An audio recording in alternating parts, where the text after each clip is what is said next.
reporting that we had enough grains, but in reality, the grains were not there. And that is what is looking to be the case with Dangote Refinery as regards the issuance of crude oil to them. Because Nigeria is producing 1.2 million to 1.4 million barrels per day. 650,000 barrels that Dangote Refinery needs is about 50% of that production. And I can assure you that nobody produces crude oil and keeps it waiting for a market. Crude oil has already been committed ahead of time by the owners of the crude oil, who are principally the government of Nigeria, the international oil companies, and the indigenous operators. They've committed their crude oil ahead of time. So I can't possibly see where we are going to see 650,000 barrels to be given to Dangote Refinery every day. And my advice to Dangote is exactly what you have said. Dangote Refinery needs to look further afield around the world to source their crude oil. Singapore has no crude oil, but they have a refining capacity of 1.5 million barrels per day, meaning Singapore buys all of its 1.5 million barrels per day crude oil needs from the international market. Now, if Dangote Refinery sources for crude from the international market, I don't think anything changes about their business plan. They refine the crude oil, and then they have the Nigerian market to supply to, they have the international market to supply to. As a business, they supply the crude oil to the market that is going to give them a profit. And if that market is the Nigerian market, fine, they supply to the Nigerian market. If that market is the international market, they will supply to the international market.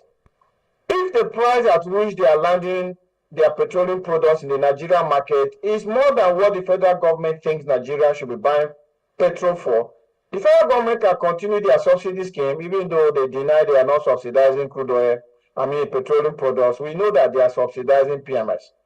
Because if they are not subsidizing PMS, the price of PMS can never be stable in Nigeria the way it is, while the international market for crude oil has been jumping up and down. So if Nigeria decides to subsidize Dangote Refinery's products and pushes them into the market, it's even better than subsidizing products coming from a foreign refinery.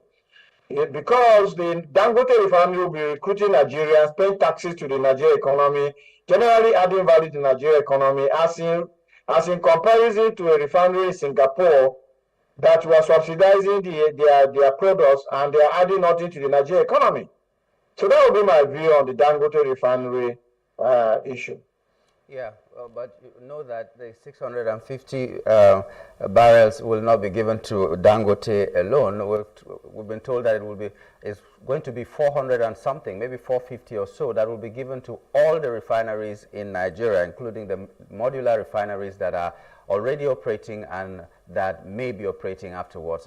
In fact, including the NNPC refineries in Port Harcourt, Warri, and Kaduna also. So it is not all that will be given to Dangote, unfortunately. What he will be sourcing for will be more than 75% from outside the shores of Nigeria. The only good thing is that he's going to be buying the crude from Nigeria in Naira, which means the pressure of the dollar or of him sourcing for the dollar to buy the crude will not be there anymore. That's what I see. But let me go to... But that's where the issue is. If it is just 400 and something thousand barrels per day that are being offered to Dangote... To everybody, not just Dangote, to all the refineries, not just Dangote. Exactly, and all the other refineries in Nigeria, the NNPC refineries alone, if they come on stream, all of them, they need 425,000 barrels per day, or 25,000 barrels per day. Walter Smith and the other ones, they are small refineries, maybe 5,000, 10,000 barrels. But if it's 400,000 barrels and NNPC Port Harcourt, the smaller refinery comes on stream, that is 60,000 barrels. The bigger refinery in Port Harcourt comes on stream, it's 150,000 barrels. So by the time you put in Kaduna and Warri, it's 424,000 barrels. So where would they now see crude oil to give to Dangote Refinery? I think Dangote Refinery should just think about going anywhere in the world and sourcing their crude. And also Dangote Refinery needs to put their ears to the ground and watch out for when IOCs are exiting oil blocks in Nigeria. They should invest into it. If Dangote Refinery has its own oil producing fields, and then they are producing their crude oil and then supply to their refinery, it will add them much value than what they're doing now. That's what the IOCs do. The IOCs come to Nigeria, produce crude oil, take it to their refinery somewhere in the world, and they continue to add value to their business. Okay. Well, Mr. Johnson, let's take a different headline here. It's about loans. It's on the Punch and it's also on the Daily Trust. AFDB okays 750 billion naira loan for Nigeria's energy transition program. Another loan. So, what are your thoughts? Well, it's interesting in the sense that it's related to the first issue raised, which is about energy. And I'm sure this is about green energy and renewable energy. That's why we are getting this loan. The one we are blessed with naturally, we have not been able to manage it. Now we want to get a loan on renewable energy. As far as I'm concerned, this is just providing money for the boys. Because all the loans we have collected in the last, let me be modest, in the last 10 years, what have we done with the loan? It seems as if the last two administrations is much more interested in collecting loans that are not accountable for, loans that are not transparent, loans that are not actually invested in what they are sourced for. So, as far as this issue is concerned, we just hear about getting the loan. We won't hear anything about the disbursement of the loan and how these loans are utilized for the purposes for which they are sourced for in the first instance. And we are still battling with how to manage the fossil fuel in Nigeria, that sector, that energy sector, the crude oil sector, and yet we are looking for loan. Look at what was said in the first issue. We have oil in Nigeria, yet companies that have been investment in this particular sector could not even have access to the raw material in which they need to.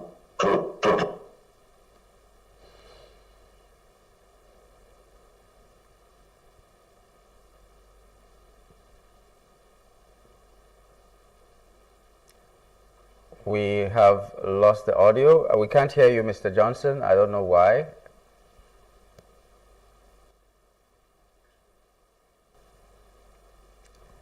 Okay.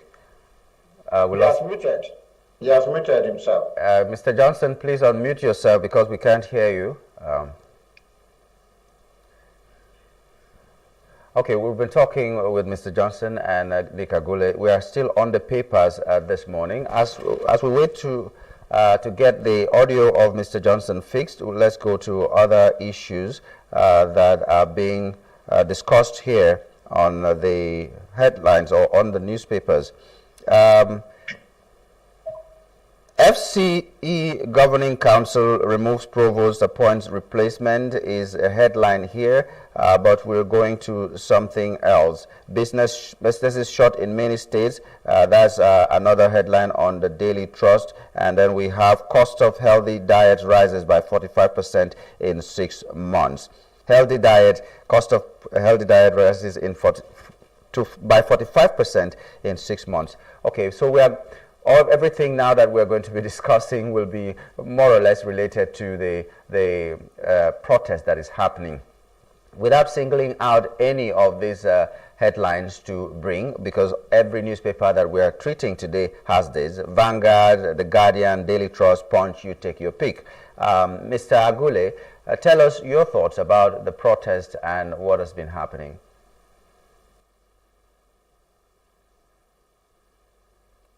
So protest is a constitutional right of citizens of a democracy.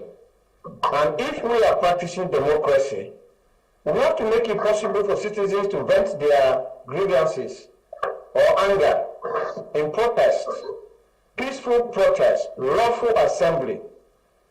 The right to free speech and right to free assembly are guaranteed by our Constitution. They are also part of human rights.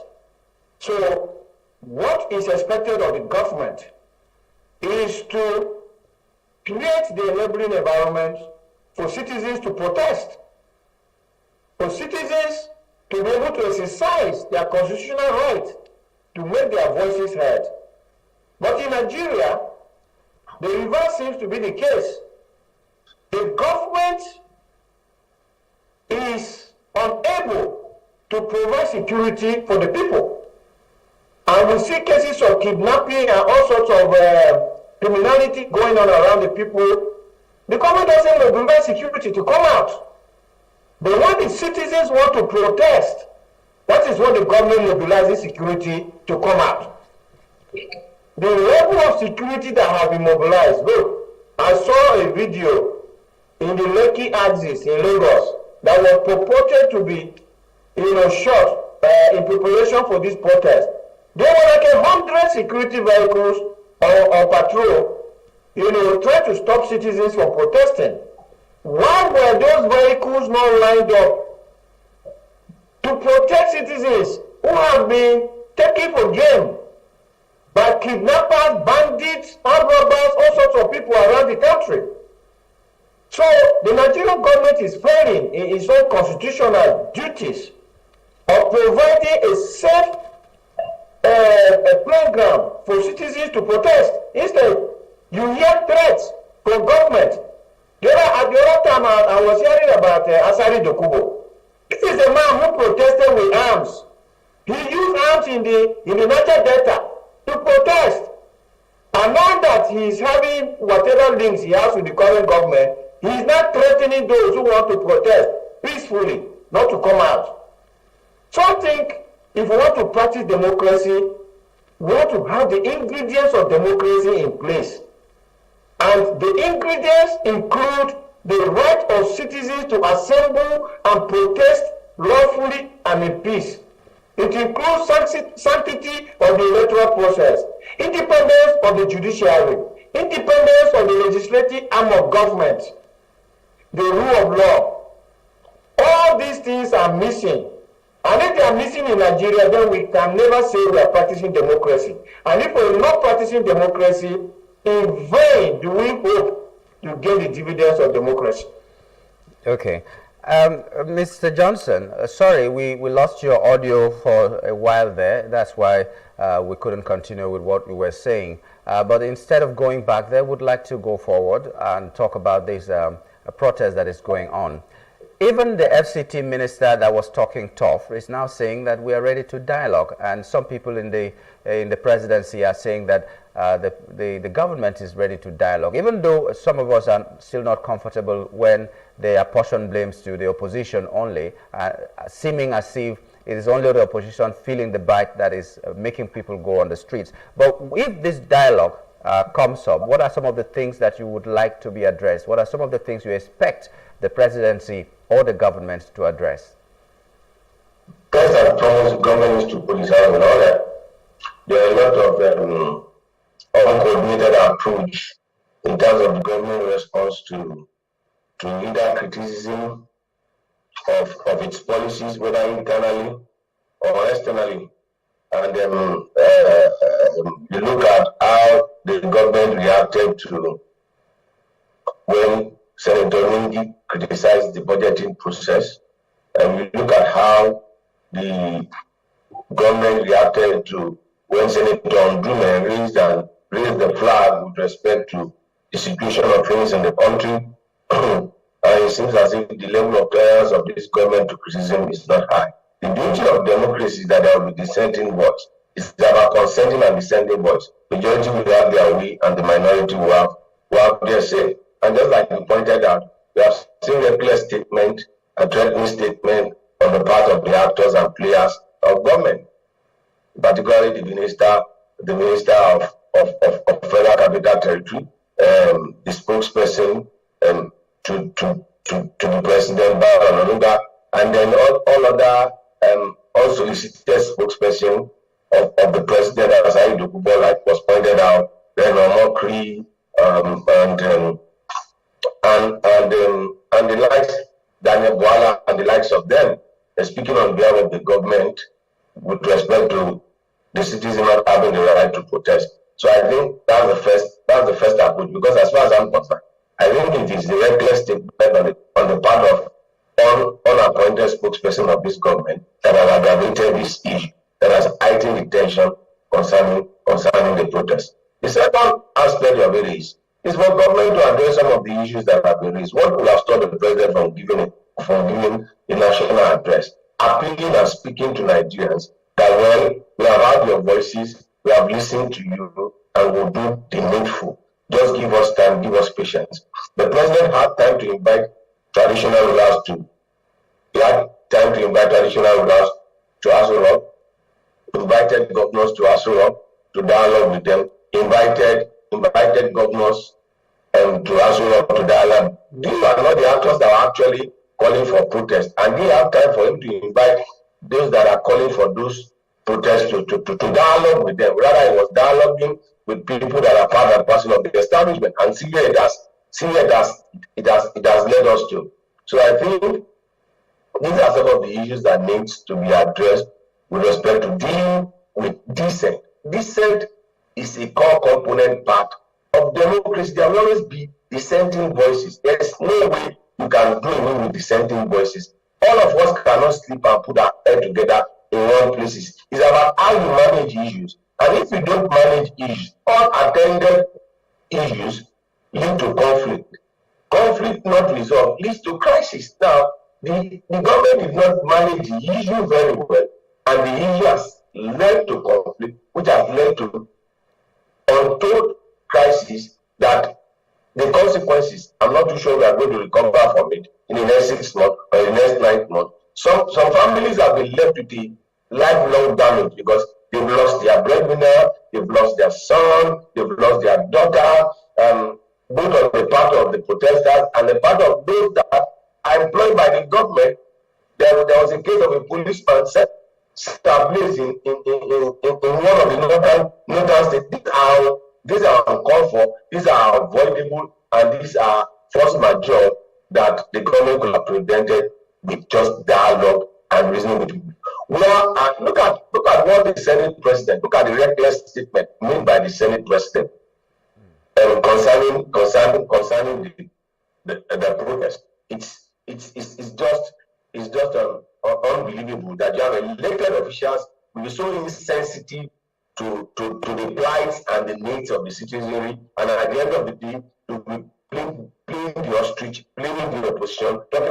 Look, without protest, would there be this democracy? Without the Adepo protest, would there be this Fourth Republic? There won't be this Fourth Republic. Don't also forget that APC as a party came as a result of the 2012 protest. APC was formed in 2013. It was a coalition of same Nigerian group led by Tunde Bakari and the likes of them, plus ACA, that led to the formation, the January 2012 protest on fuel hike led to the formation of APC in 2013.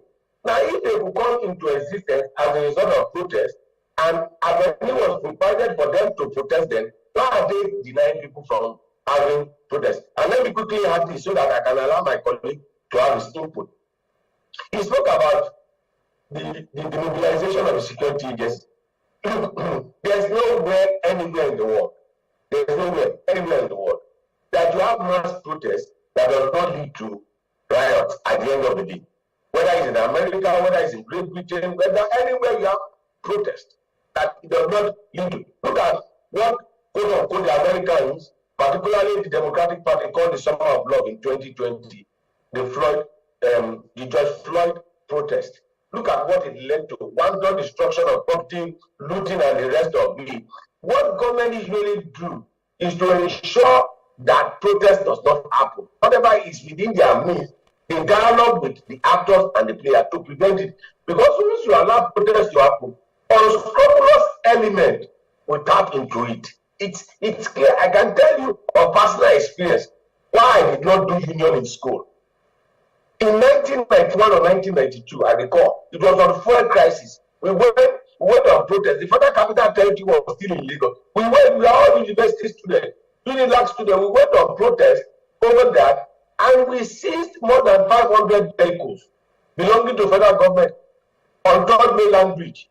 Third Mainland Bridge was just open, and the Federal Capital Territory was in Lagos. We seized more than 50 Jubilee buses by Lagos State government. That was Jubilee bus, yes, by Otedola administration. You know what happened to those buses when we got to campus? Students were vandalizing it. And I looked at, is this what I went out for? Is this what I believe in? And that's why I didn't play union on campus. Because I was shocked that at our level of intelligence, at our level of exposure and sophistication, we say we are fighting for a cause, we resort to vandalization, stealing and looting of property. And so it's very clear if you have never been involved in this thing, that you know that it will degenerate to this level.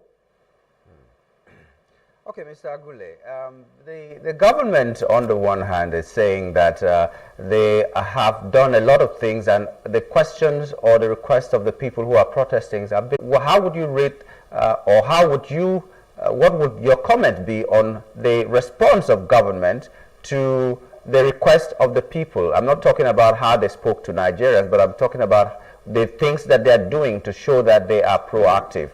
How would you describe those? I hear government people, spokesmen for government and those who support government, continue to make this statement that it will take time for the policies of the current government to start yielding results. And I hear this always, and I ask myself, what are the policies that these people are talking about, which they want us to be patient and the results are going to come very soon? Because if you look at the first policy, fuel subsidy is gone. This policy was announced on the first day in office of Mr. President. You say fuel subsidy is gone, and that jumped fuel price from about 180 to 700 plus that we're buying now. If we are patient for the next 3 years to the first tenure of this government, how is that policy going to bring results to Nigerians? The only way that policy can bring results to Nigerians is if there was a follow-up policy. So having removed fuel subsidy, you then needed to deal with refineries. If you dealt with refineries, and as we speak today, 1 or 2 of the refineries were working, then Nigerians can have hope that it's only a matter of time. All the 4 refineries will be back working. We're refining locally. Therefore, the policy is going to mature and give us some dividends. But the government hasn't done anything about the refineries. The refineries are still in the hands of the NNPC. The management of the NNPC is still intact. The same management that couldn't refine a single barrel of crude oil for so many years. So that is number 1. Number 2, government say electricity tariff has been removed. Please, I would like them to explain how we are going to be patient with the electricity tariff being removed and it will yield us dividends in due course.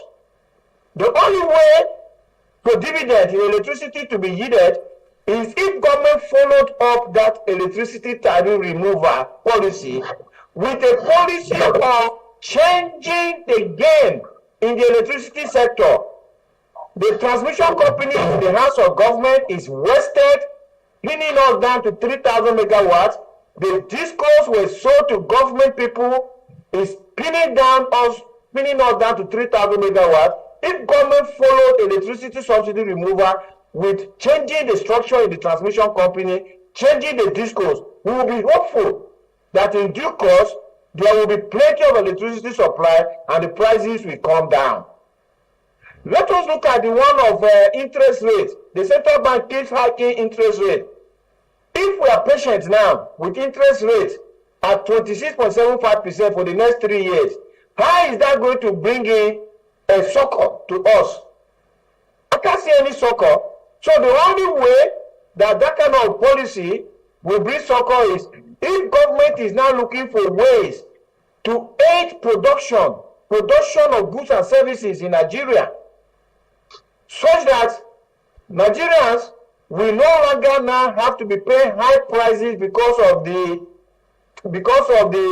transfer of high interest rates into prices of goods and services. I can go on and on. So all the policies that this government have executed so far is to bring hardship. we haven't seen any policy that is going to reduce the hardship with time. So government officials that keep saying we should be patient, how long are we going to be patient with fuel price at 700? How long are we going to be patient with electricity subsidy removal? How long are we going to be patient with high interest rate? How long are we going to be patient with the insecurity that is preventing the production of food? Government isn't doing anything. I have seen no policy that we are going to be patient with. If they have, let them put it on the table. Mr. Jide Johnson, do you also think along the lines of Mr. Nick Agule?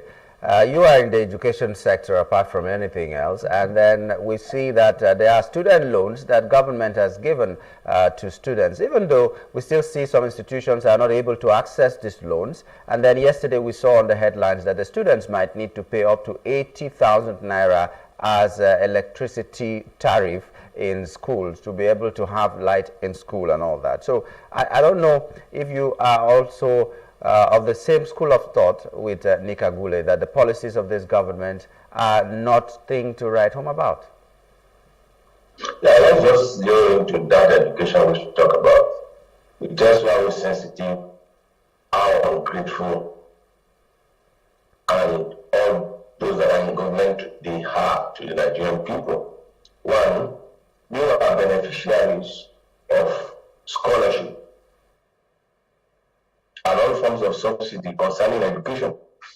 When they were young, they had the best of resources, facilities, and infrastructure while they were in school.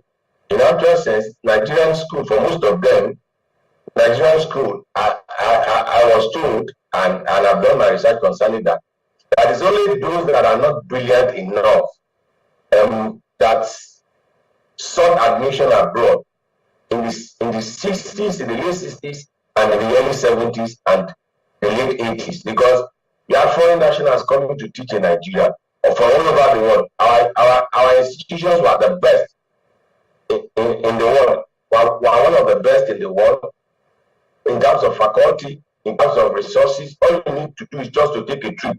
Take a trip to University of Nigeria, Nsukka, University of Lagos, University of Ibadan, Obafemi Awolowo University, Ahmadu Bello University in Zaria, and you take a trip to these institutions and look at the critical infrastructures they have within this period, 1974 to 1980, and compare the infrastructure they've had after that, which was the golden era of our oil money.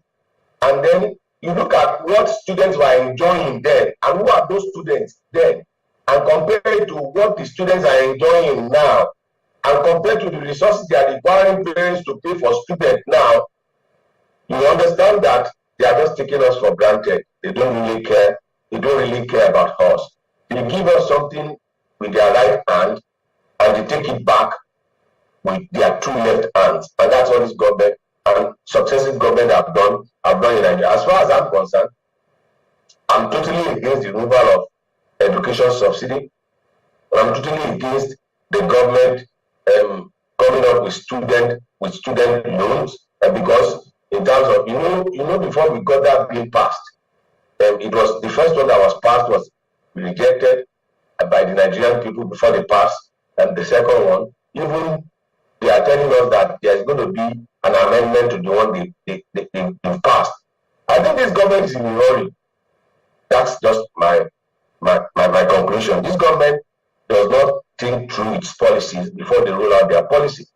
They are in a hurry to put their footprints on the landmark of the Nigerian nation. They want to achieve so much, yet they have different convergent policies conflicting with one another.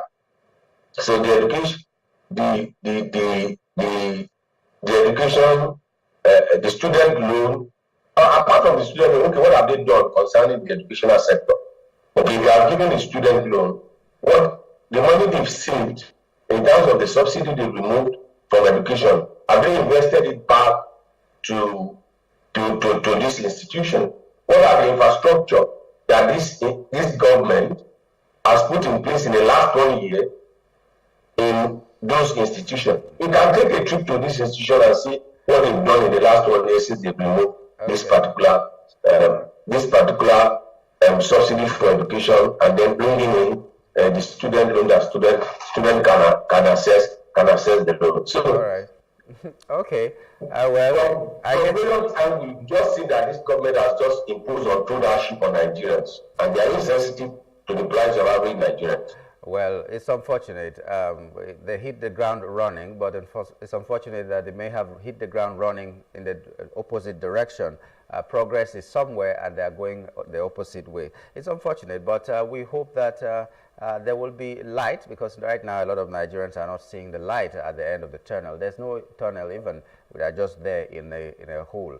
But we'd like to thank you. This is how much we can go at this moment. Mr. Jide Johnson, thank you so much for coming on the show. And also, yeah, Mr. Nick Agule as well, thank you so much. You can now go to sleep, Mr. Agule. Thank you. Yeah, thank you very much, and good morning to our viewers.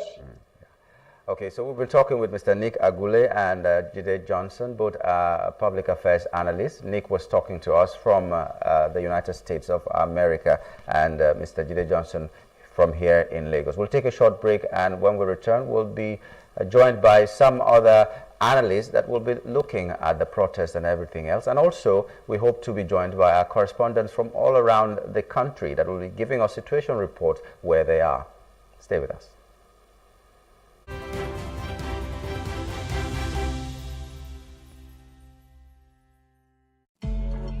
Sometimes, it's not just the distance we travel.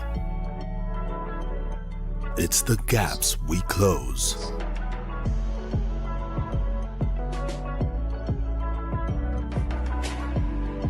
It's not the things we buy. It's the memories we create. Sometimes, it's beyond the places we go. It's the connections we make. Not just the things we taste. It's the taste of things to come. And it's never a question of if, but when. Because life is always just a bit better with American Express. Introducing the Access Bank American Express Gold Card and the Metal Platinum Card, now available through Access Bank.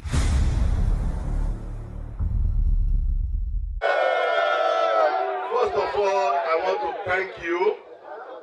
I've been begging you people that let Edo State set a standard for what is called peaceful protest. And with what I've seen, I want to say thank you, and thank you. Thank you, sir. Thank you, sir. I remain your Commissioner of Police, your friend, your colleague in progress, so that this nation will be better. I want to repeat to you that we should continue in this tempo. By the time we do this, this is going to be a standard that other states will copy on what is called a peaceful protest.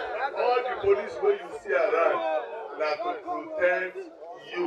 We are here to protect you. It is your fundamental right to show your grievances, and we are ready. Even if you have any letter, I can assure you, myself and government officials will come for it. And I want to assure you that in the next few hours, your letter will get to the appropriate quarters. I want to let us know that, to let you know that we are with you. We are going to provide water. We are going to provide more water. We are going to provide biscuits. We are going to provide some other snacks. Please let us make this a carnival.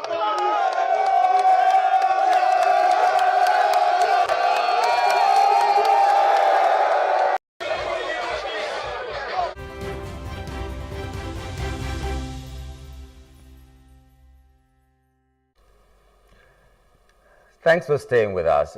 We're still in day 2 of the national protest for or against the government. That's what is happening right now. And with the planned national protest, which commenced on the first day of August, which was yesterday, entering its second day, a lot of issues have become prevalent. Today we have experts in security, economy, and other areas that will be giving us expert analysis. We receive live updates from across the nation as well. But we have this analyst in the studio, or not in the studio, joining us right now. Dr. Martin Morgan is a public affairs analyst, and also we have Alex Okonkwo, who is a security expert, joining us. We are expecting yet another guest and also our correspondents to join us in the course of this discussion. So in the meantime, Dr. Morgan, good morning and welcome to the program.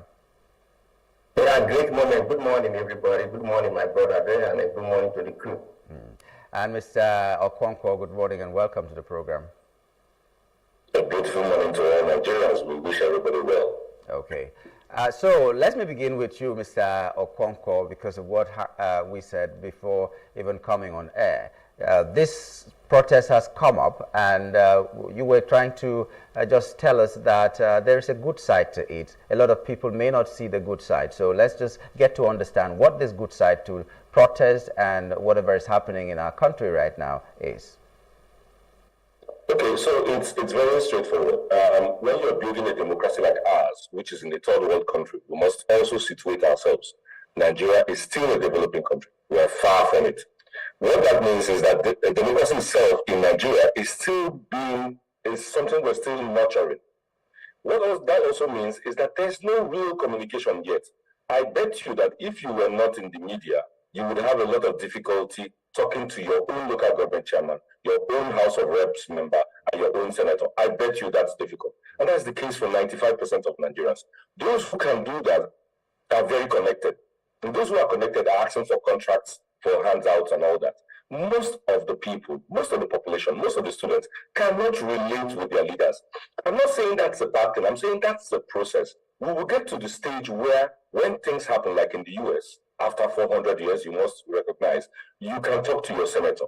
In France, the senators spend 3 days in their constituency and 2 days in the capital in Paris. That's how it works. And it's by law. They spend 3 days in their constituency, meeting their constituents, and 2 days representing them in Paris, in the center. We haven't gotten there yet. So the only way the masses can express themselves is by protest. It doesn't mean it has to be violence, but the violence we're having is due to excessive hunger and poor education and incivility. These are things we already have with us. The Agbero that is going to attack the protesters is already in the Maitu car park all through the week. So it's not as if you're somebody that just imported himself from Benin Republic. He's with us already during the week. So people should not be so amazed or so surprised that we have this kind of violence, because we also have this kind of uneducation. We also have this kind of incivility all day, all year. So what I'm saying is that democracy is expensive because it's expensive to construct. If you go through the history of Eastern Europe and go through the history of Europe itself, the 60s, the 70s, and 80s were bloody. That's how they built democracy, which most of our young people are jackpotting into now. Canada in the 1970s, 1980s, you could not live there. You know the island, you know the story of the island and the IRA. You know the story of Spain and all the Franco era.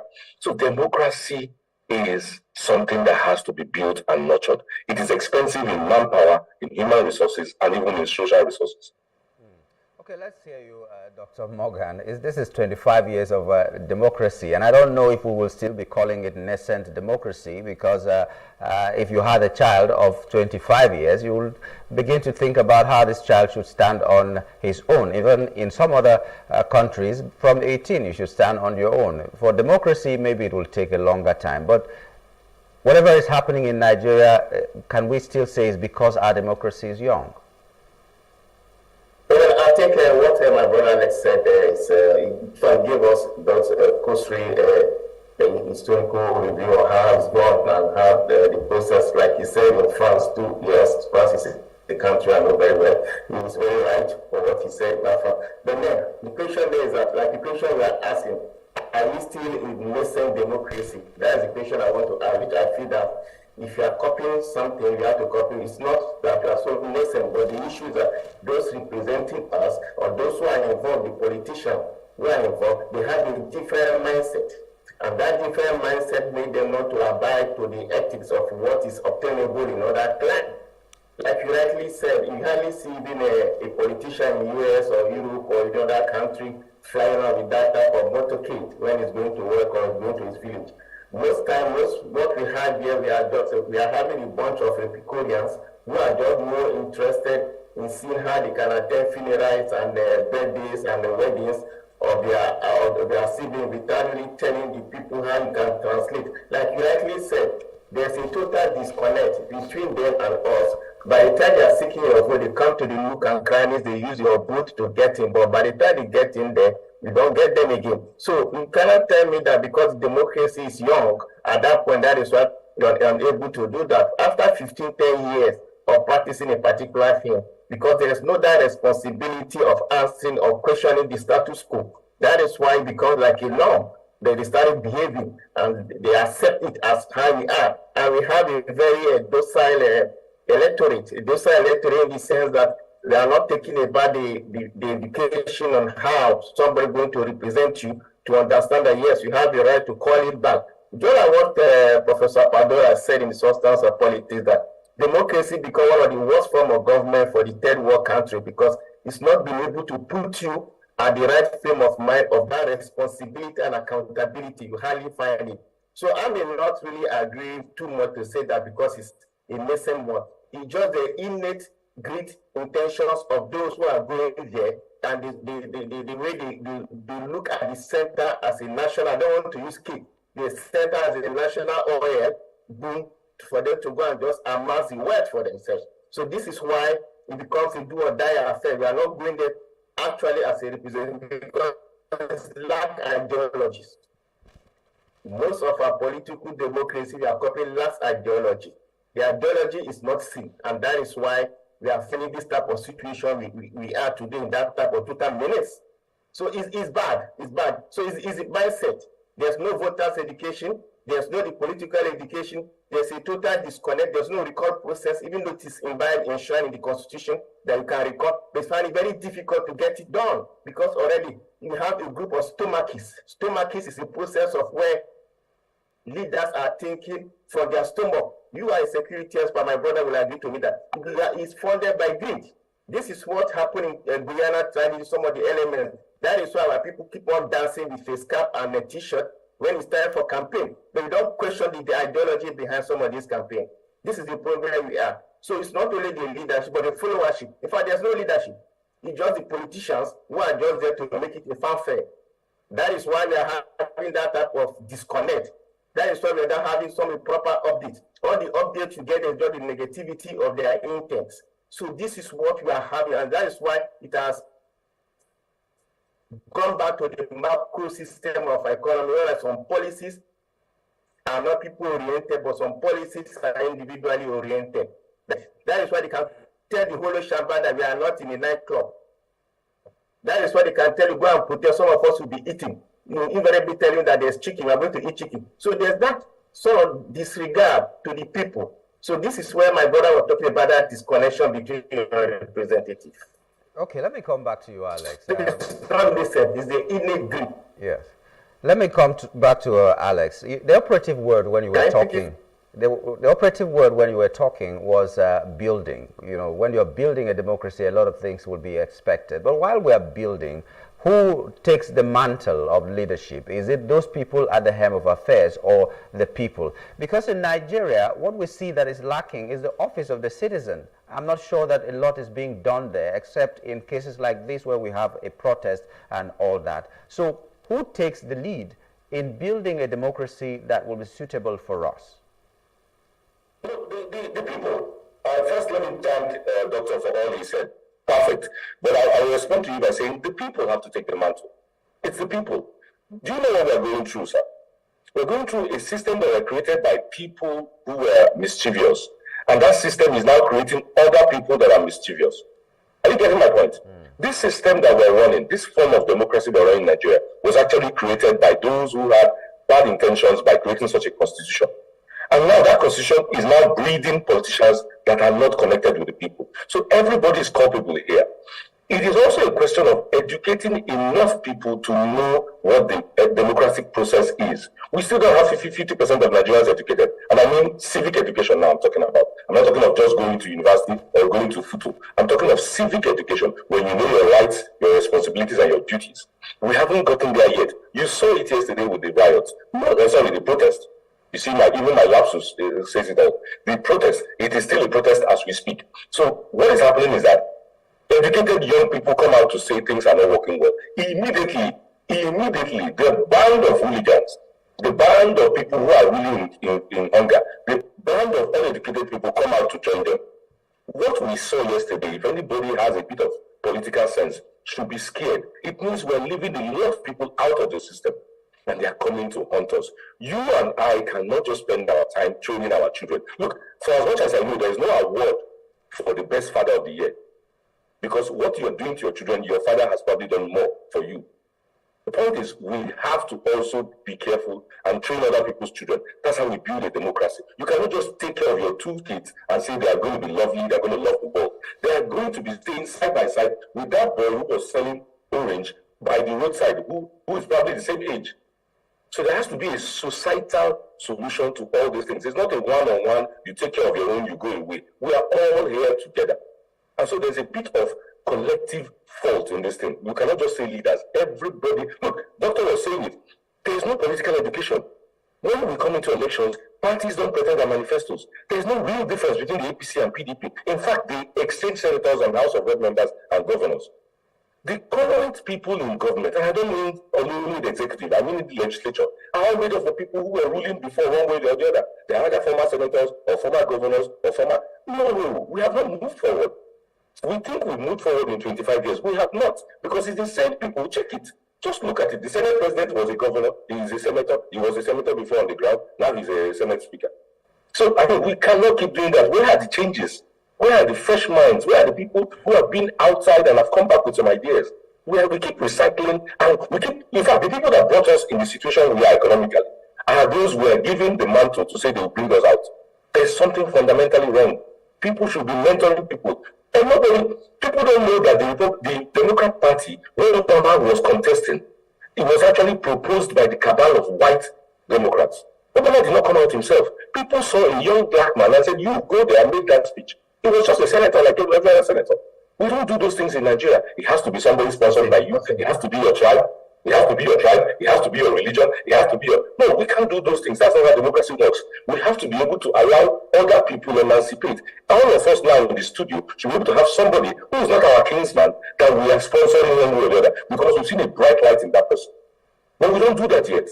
So democracy is still something we're going to construct. We are not that late. I wouldn't say we're that late. It's just that we're not going towards the right direction.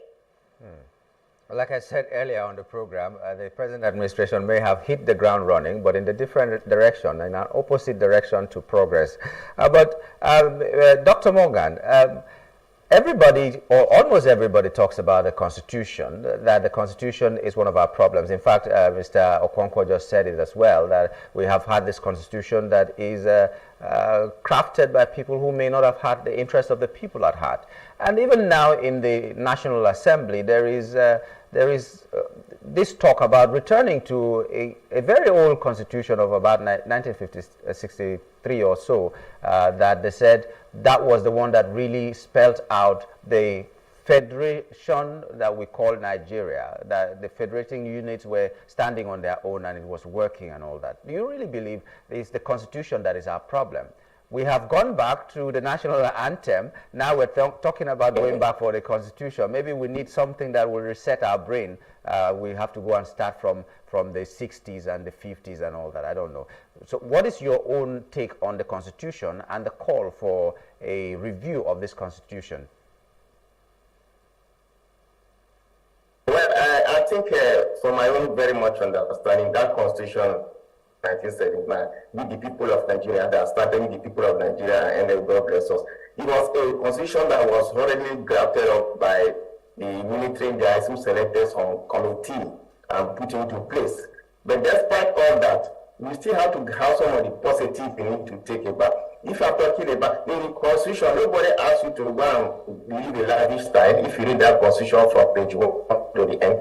So it is what we are saying, that we need to go back to the education of how we select those representatives. Now, going back to 1966, this is not 63 or 66 constitution, which was the parliamentarian system of government. It's not even because it's still just like you changing the bottle, but the content remains the same people. Because if you're going to be with the same people with that education they have and that mindset they have, what we will end up having is still going to be what is not going to be suitable for the people. Except we are not saying that fine, we are not changing to restructure according to what the Constitution Drafting Committee or the Okuta panel or whatever said before that. Yes, let's go back to our a proper federating state like what is obtainable in Switzerland. So that will not be a different mindset that yes, we need to educate the people. But the question is that will it change the act of the people who are going to represent us? We don't know going to be the same oppressive tendency that we are experiencing. It's not changing the constitution that matters. It's changing the mindset and re-educating our people who are going to represent us and putting all the process back. We have changed the constitution, we changed the national anthem. Nigeria, we hailed it. How are we hailing them? Yesterday at Toyota, they were reciting Arise O Compatriot. So we cannot tell you that. And I was, and it was just the irony of the situation that the compatriot should rise. But we say, no, let Nigeria hail the in brotherhood we stand. How do we stand in brotherhood when somebody is amassing what's supposed to be for the constituency? Look at those hooligans. I'm sorry to use the word. The guys, the miscreant in other states that came in. Somebody is representing them in the constituency and is collecting the constitutional allowance. What has he been doing to them? What has been the impact for them to be? Maybe some of them are forknizers and some of them are driver, car push and whatever. What have they been doing to them? But when the election comes in, they'll use a trailer, load them and go to their constituency to go and vote for the same person in the National Assembly. So what has he done? So changing the constitution will not really change the mindset. We have changed the national anthem. How many of you can even go back to the old national anthem and change the mindset? Where's the brotherhood we are standing with hunger? So these are the issues we should be able to know.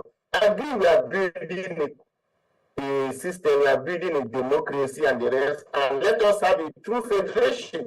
Yes, the local government autonomy should be one of the good sides if it's well implemented.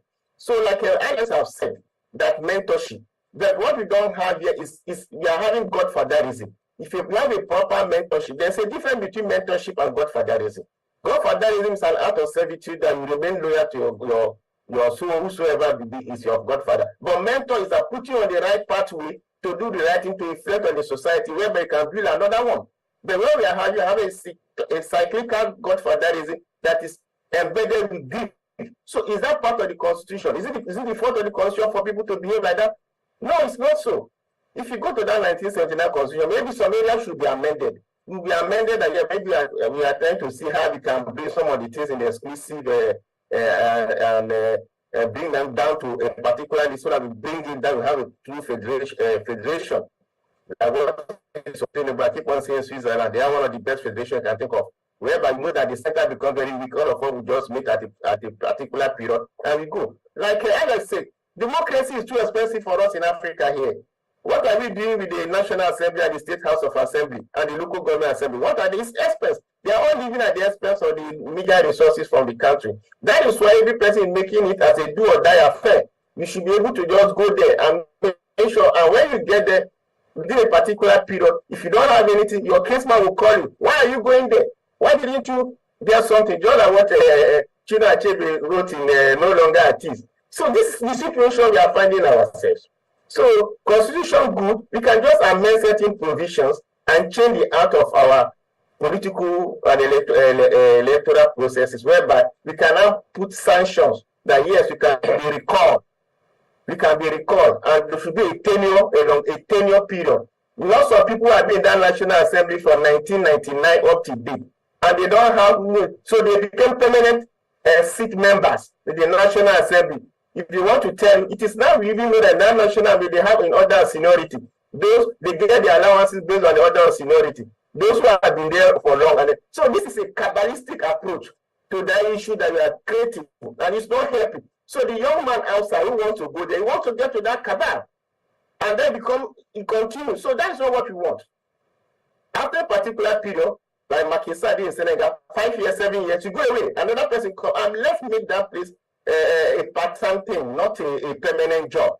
Because the cost of that act of governance is expensive, but not the government per se. But government must keep on going on. But let's look at the constitution again. The constitution does not tell you to go and answer prayers with 4 million. The constitution does not tell you, so they go and protest. The citizen have the right to say yes. The citizen have the right to call you.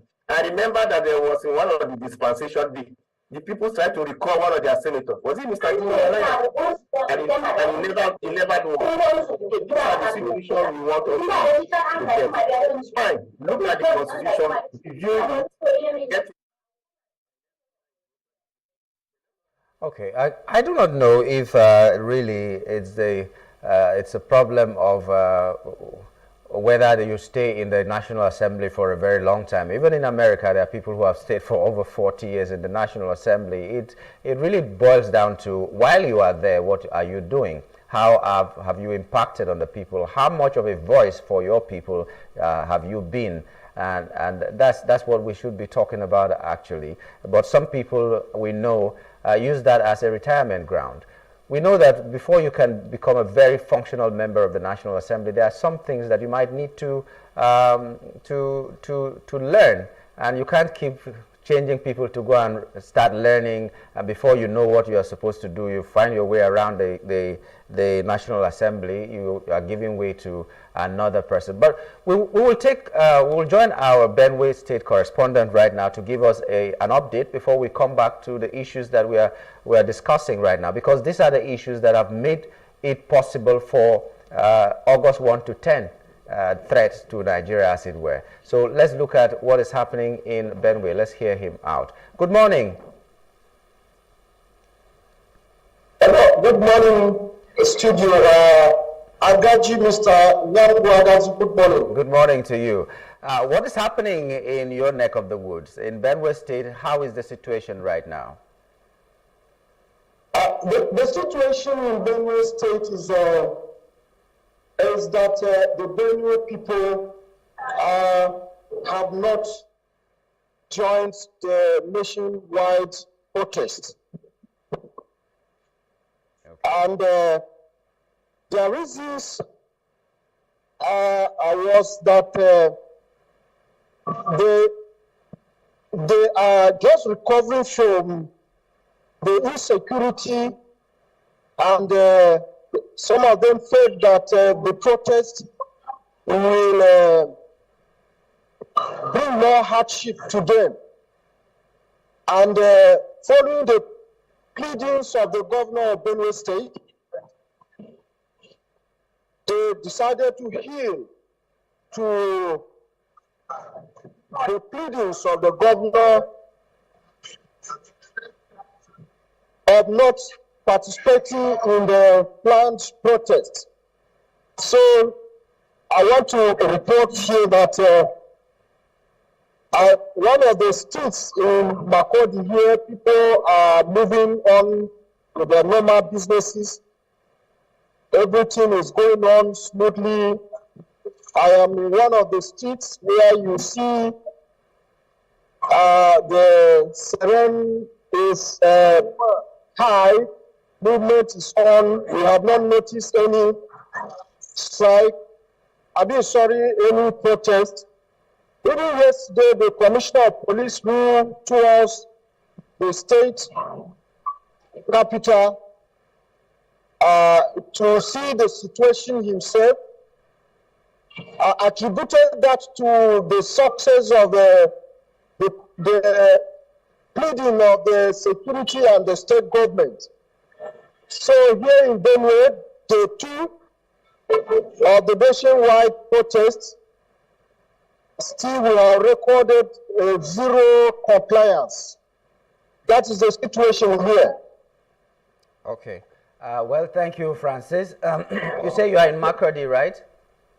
Yes. Okay. Yes. Okay, thank you for the situation report there. We're glad that at least somewhere in Nigeria, the Not that the people are not joining the nationwide protest against bad governance, but there is peace.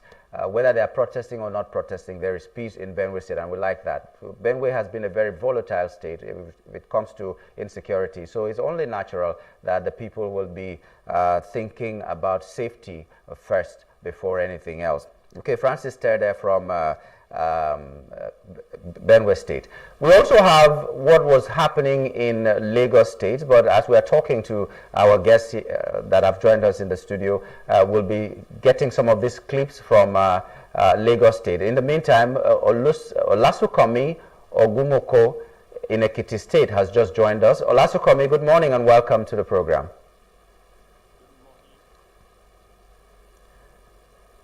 Olasukomi, can you hear me? Yes, good morning. Give us the situation report, please, in Ekiti State. Yes, in Ekiti State yesterday, it was a business as usual. Most residents in Ekiti went about their normal activities, except banks and other corporate organized companies that are not open their offices. While I was monitoring the situation yesterday,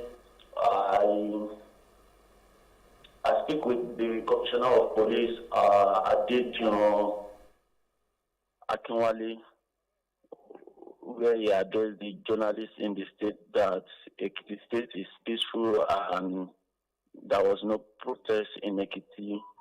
And as at when we are speaking with him yesterday, he said no one has come out to show face that they want to have any protest in Ekiti State. Though earlier before then, on Wednesday, series organization, youth in the state, religion leaders, civil society have addressed media that they are not joining the protest because their reason is that the protest is a faceless protest and no one has shown face hijack the protest and turn it to something else. So, and they said that's their own reason of not joining the end bad government protest in Ekiti State. And from looking from the book of things this morning, people came out early to continue their daily activities, unlike yesterday that they are watching out whether something is going to happen, whether some group are still going to come out or not. But seeing now, Ekiti State is peaceful, no protest anywhere. But security operatives are patrolling all the major areas, and the security presence in the state and every area are heavy. Okay. Oh, that's fine. So now that there is a peace in Ekiti State, have the banks or other organizations opened, or they are still locked? No bank yet open. You know, it's still early. From 2 banks I visited this morning, no bank open. But maybe later in the day, those some corporate organizations that are not open yesterday are open this morning.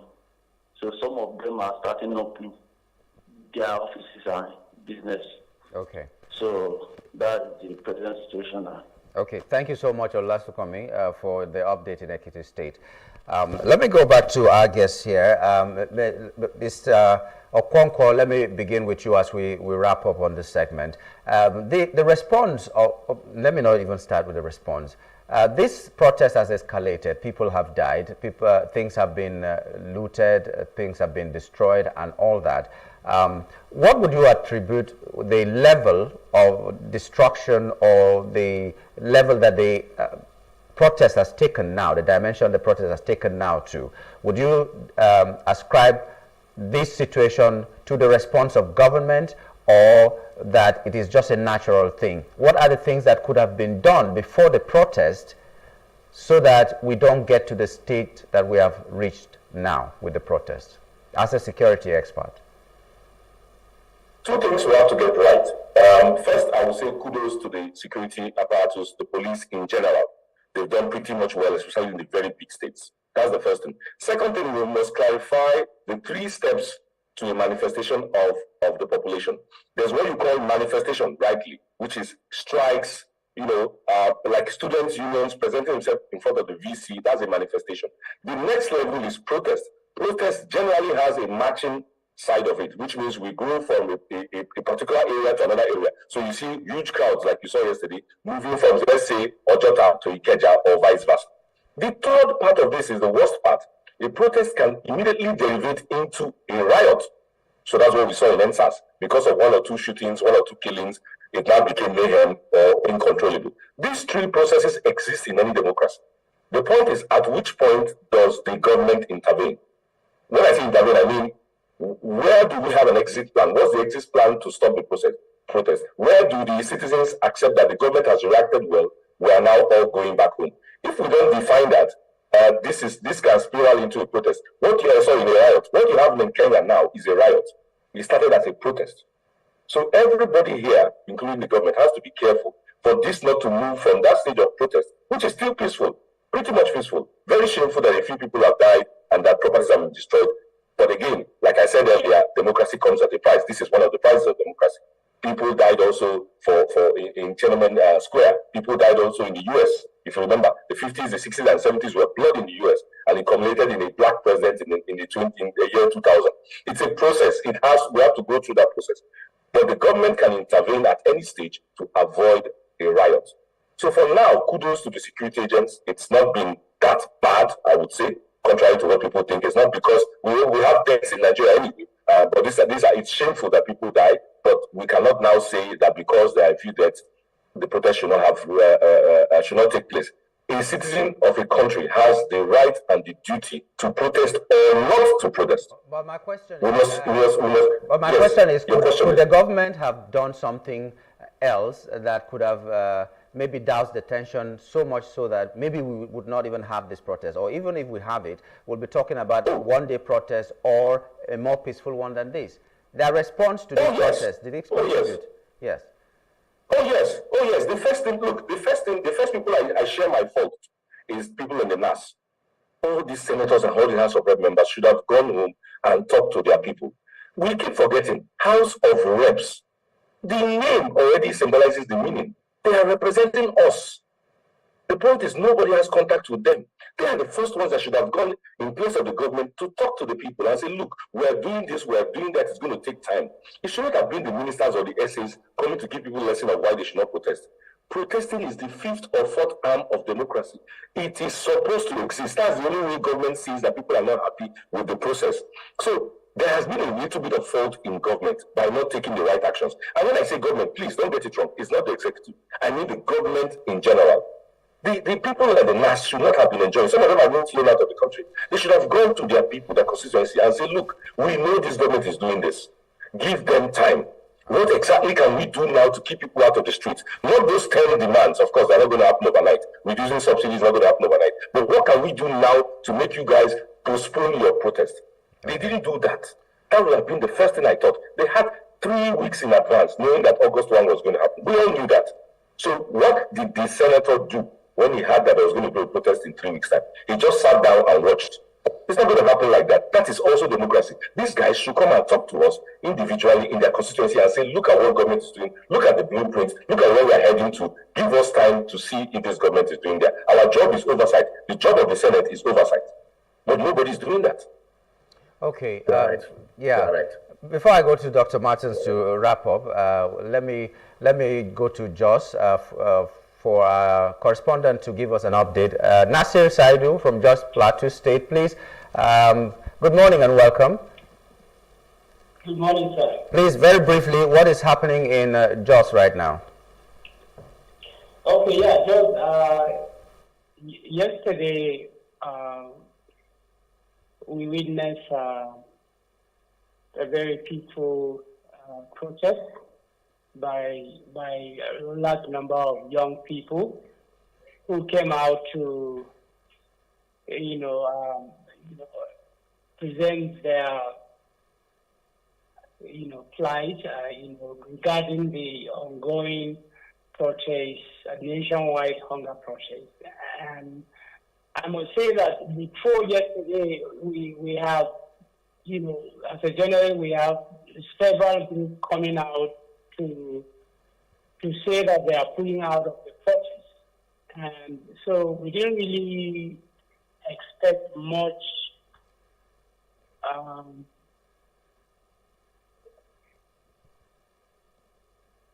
we didn't really expect, the protests to really pick up as we observed yesterday. But the good side of it is that it was very peaceful. It was, the young people organized themselves. There was no any clash between security. There was no any clash between, anybody. So, so is it still very peaceful right now? It's still very relatively peaceful right now? It is. Okay. Very peaceful this morning. All right. Okay, thank you very much, Nasir. Thank you for that update. We are glad that in Jos, we were afraid that Jos may be volatile, but now that we know that it's peaceful, we're very thankful. Dr. Martin, just a final word before we wrap it up, please. My final word, just like what Alex said, that it's part of the democratic process. The only thing there is just that if there was a communication between the various representatives and sent to the constituency, we wouldn't have been out. But this idea of a corn and chicken approach to the people, this is what is not always helping. But I think people will have expected that maybe the president will have just made a statement to the country, not through the aides, because he was the person who had the mandate of the people. If that was done, I think most of the things could have been avoided. Okay, thank you very much. Gentlemen, Dr. Morgan and Mr. Okonkwo, thank you so much for coming on the program. Thank you very much. Thank you. Have a beautiful day. You too. And be safe, please, wherever you are. Yes, thank you. Okay, so we've been talking with Dr. Martin Morgan and Dr. Mr. Alex Okonkwo, both are public affairs analysts. As we wrap up this show, there are so many videos coming from Lagos State, what has been happening today, and some are from yesterday. So as we wrap up, you'll get to see these videos and see what is happening in Lagos State. In the meantime, stay safe wherever you are and think about Nigeria and keep ourselves safe. My name is Nyamgul Agaji.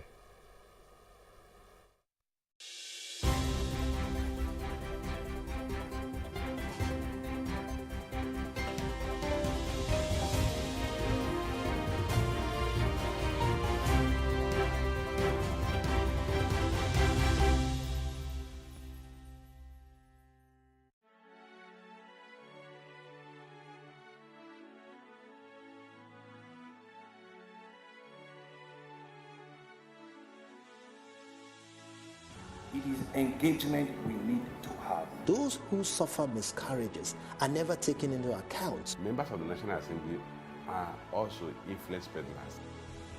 You are sitting on Nigerians' money. From the barbing, I pay my rent. On the barbing, I send my children to school. A consultative engagement. No any tangible notification before they ban us. It's one thing for people to be at your back and the heat of the moment, and another thing for them to still be with you when push comes to shove.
Picture this. You're sitting at a table, ready to indulge in a mouth-watering meal. Stop. For many of us, it is hard to resist the temptation, especially when it comes to enjoying a juicy beef dish. But have you ever stopped to think about the impact of your food choices on the greater good? Our food choices have a great impact on others. The beef industry is one of the leading contributors to deforestation. As trees are cleared to make way for cattle ranching, it not only disrupts the delicate balance of ecosystems, but also contributes to climate change. We can make a difference with our choices. It does not mean we all have to become vegans overnight. Imagine enjoying fish and poultry a few times a week, indulging in beef just once a month, and filling our plates with plenty of plant-based goodness. Every little bit counts, and even small reductions in our intake can make a huge impact on the climate. By making smarter food choices, we're not only taking care of ourselves, but also the planet we call home. Remember, the choices we make today lead to a better tomorrow.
Hello and welcome. I'm Emmanuel Oluboboku and this is the news brief.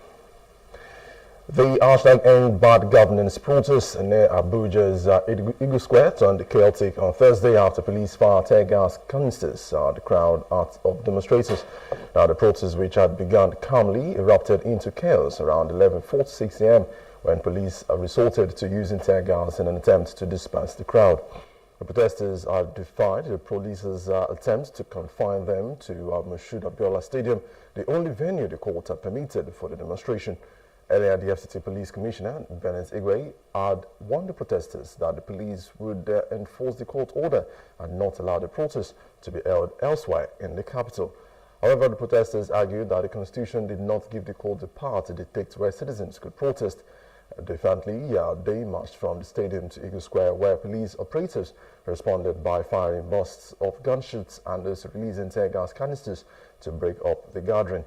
When protesters were injured by the spent canisters.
Yes, on Wiki, the Minister of the Federal Capital Territory says the government is ready to dialogue with the #End Bad Governance protesters.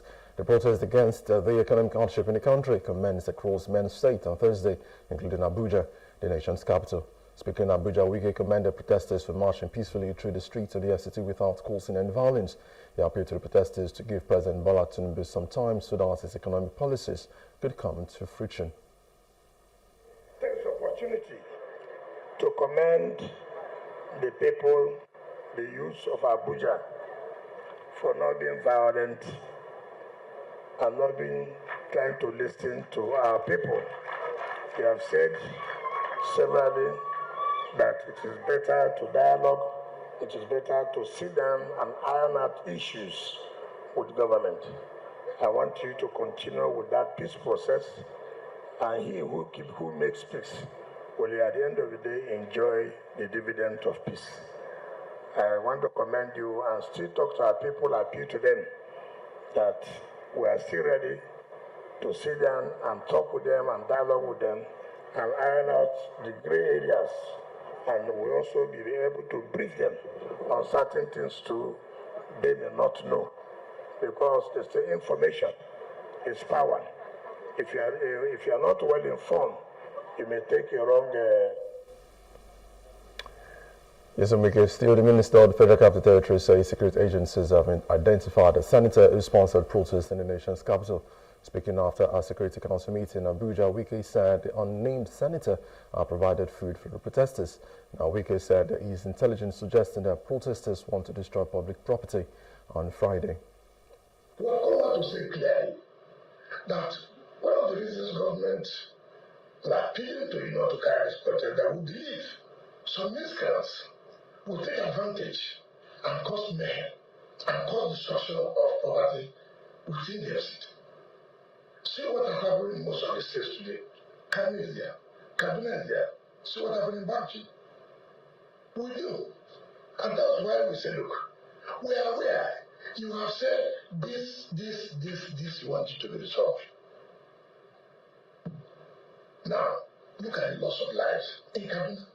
See what happened in Kano. And for the vigilance of security agencies, and such a thing happens in their city, what would you think people will say? You may not have fully discussed, may not have succeeded what they wanted to carry out. And we have intelligence that, look, they are coming up tomorrow to destroy property that would lead to loss of life. The security agencies would not allow every protester, please go to the Moshood Abiola Center and do your protest. Now, we also have intelligence that the senator have to advise some security agencies to lead some of them to go and provide food to the protesters. That is sponsorship. A senator providing food for protesters. At the end of the time, the security agencies will invite the senator and find out how you will be sponsoring this kind of against the government of the day. Now, in the face of the unrest arising from the hashtag bad governance protests in Kano State, Governor Abba Yusuf has declared a 24-hour curfew in the state with immediate effect. The governor, who announced this while addressing newsmen at the Kano State Government House, said the action became imperative to ensure full protection of lives and properties in the state as hoodlums and thugs have hijacked the protests to embark on looting and indiscriminate killing of innocent citizens. Governor Yusuf said all security agencies were directed to ensure full and immediate compliance. As we recall, that the protest, which started peacefully, later turned violent as hoodlums and thugs hijacked the protest. The Constitution of Nigeria, Section 14, that give any citizen of Nigeria the peaceful protest. We are in front of the government house of Kano State. Here that some of their civil servants that attack us. The street, because enough is enough. Enough is enough for Nigeria. All the poor people of Nigeria, we are suffering. So we want the government to do something about Nigeria. We want the government to reduce food in Nigeria, and we want the government to reduce fuel subsidy in Nigeria. And we want the government to help us to break security here in the north. It was collectively decided that 24-hour curfew should be put in place. that looting and vandalization of shops, mosques, public buildings, as well as indiscriminate killing and maiming of innocent citizens. On this note, therefore, and based on the powers conferred on me by the Constitution of the Federal Republic of Nigeria, as the Chief Security Officer of the state, I have therefore declared 24 hours curfew in the state with immediate effect. Now, still on the protest, the Borno State government has said it was necessary to impose indefinite curfew in Makurdi, Maiduguri to calm the escalating protest for security reasons. The Commissioner of Information and Security stated this at an emergency press briefing with newsmen at the government house in Maiduguri. They appealed to residents to remain calm, and once peace is restored, the curfew will be lifted, adding that lockdown was avoid recurrence of the recent Kavuri local government IED explosions that killed 16 people. The Information Commissioner, Professor Usman Tar, also debunked claims that 9 journalists were arrested, saying they were only informed to abide by the ethics of journalism in their reportage on the protests. He further added that the state government is doing its best to address the sufferings and hardships of the people. As we are aware, this morning some people came out to protest in the street, and on the eve of this protest, the Boko Haram attacked a village called Malari in Konduga local government, where 16 people lost their lives and over 20 people were seriously injured, and they are receiving treatment at the State Specialist Hospital, Maiduguri. This is exactly what the Borno State government fears. The risk of infiltration of any peaceful democratic protest by our citizens, the risk of infiltration by violent non-state actors is always there, and it has already happened. In order to avert any future infiltration by violent non-state actors, the Borno State government has taken a firm decision to impose the curfew. No journalist is arrested, but some journalists spread news that that triggered the initial protest, and we called them to order. That's what we did. Moving on, Governor Obasani of Kaduna State has not dismissed the widespread rumor that curfew was imposed on the state following the spate or violence occasioned by the ongoing anger protest in Nigeria. The Governor Obasani on Thursday assured the Kaduna people that the situation is under control in the state. Meanwhile, the Kaduna State Police Command has arrested 25 suspects who were involved in attacking state-owned agencies in Kaduna State. The spokesperson of the command, ASP Masir Hassan, said that some of the arrested persons were members of the Islamic movement in Nigeria. They said the police operatives recovered items from the suspects, including an AK-47 rifle, live ammunition, and a jackknife, alongside a police camouflage uniform. Criminals, armed robbers among them. You can see this one. They arrested him with a live ammunition. Live ammunition. What are you using it for? Sorry, this one is not. I'm not sure. It's not ammunition. It's ammunition. I'm not. Okay, it's okay. Okay, no problem. You can see the reason why we receive intelligence information that some people are trying to dress like us and to join the protesters so that they can do whatsoever they want to. That is why you can see this one. You see, we arrest him with this. You can see something you have never noticed in our arms, and that is the major reason why you see most of our policemen here, almost all those that are participating in the operation, you see them with a red listen on their arms. That is why you can see him now with a police camouflage. You see another one with scissors, you see, and this one. Look at that knife. I see it on the ground one. Okay, you saw it on the ground. Then you pick it. No problem. It's part of the protesters.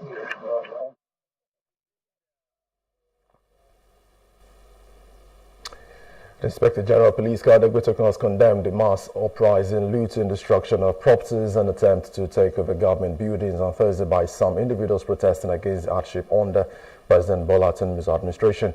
Ngbeto will disclose this during a live broadcast in response to the protest, ordered all police units to be on red alert to ensure public safety. He said the events that took place in the major cities were mass uprising and looting, not protests. Regrettably, events in some major cities today show that what was being instigated was mass uprising and looting, not protest. Those who were in the forefront of promoting the idea of the protest were not around to lead it.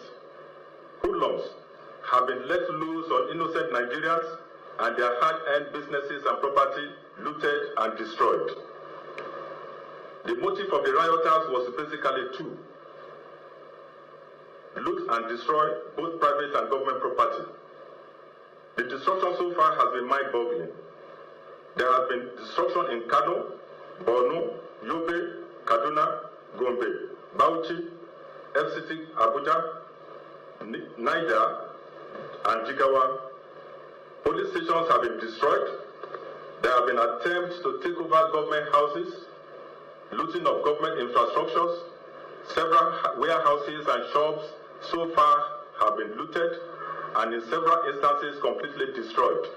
In places like FCT, Kaduna, Kano, and Gombe, among others, we recorded incidents of unprovoked attacks on our security personnel, where one policeman has been reported murdered and others seriously injured. In the light of the current situation, the Nigerian Police Force has placed all units on red alert. Our officers are fully mobilized and prepared to respond swiftly and decisively to any further threats to public safety and order. We remain committed and resolute to protecting lives and property and ensuring that law and order are maintained across the nation. Groups who are hiding under the guise of exercise of a right provided in the Constitution to destabilize the country should also remember that the same Constitution imposed on them the duty to obey the laws of the land and respect the rights of other citizens. The police is equipped to respond appropriately to the unfolding situations and will get assistance from other security agencies, including the military, if the need arises. Now, the Rivers State Governor Similayo Fubara has reassured of sustaining the implementation of policies and programs that will continue to make living better by the day for all residents in the state. Now, the governor acknowledged the realities of the current harsh economic conditions that have necessitated nationwide protests, but insisted that it will be for a short time, given the commitment of President Bola Tinubu-led federal government to secure a better future for Nigerians. Governor Fubara gave the assurance at the gate of Government House in Port Harcourt when he addressed a group of youth on the #End Bad Governance protest who came to register their complaint over the growing economic hardship in the country. But like I said yesterday, I am one of you. I feel your pain. And in our own government here, we are doing everything to make life easy for our people. But you see, this particular protest that we are doing now, our only worry that we know that a lot of people are planning to take advantage of this protest to destroy our state. But we will not allow it. I already know your problems. We will communicate your problems to the federal government. Like I said, it is not easy. It is not easy. But we know quite all right that very soon everything will be well. Starting from our own states. Starting from our own states, everything will be well. What we just need is to support the government. Support the government. Support the policy. In the beginning of the policy, it might be harsh, but at the end, everything will be fine.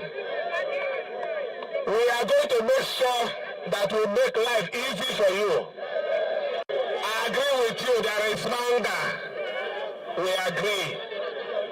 But because we preach good governance, hunger will disappear very soon. Please, it, like I said, we are going to support you. I am not against your protest, but we will not support any violent process. We will not support anything that will destroy our state. We will not join force with the enemy of progress. I will support you. I will support you. Before you leave here, I will give you a small thing, at least to take by pure water and bread. Aluda continue, but peacefully. Now, go on a quick commercial break, and when we return, the news continues. Stay with us.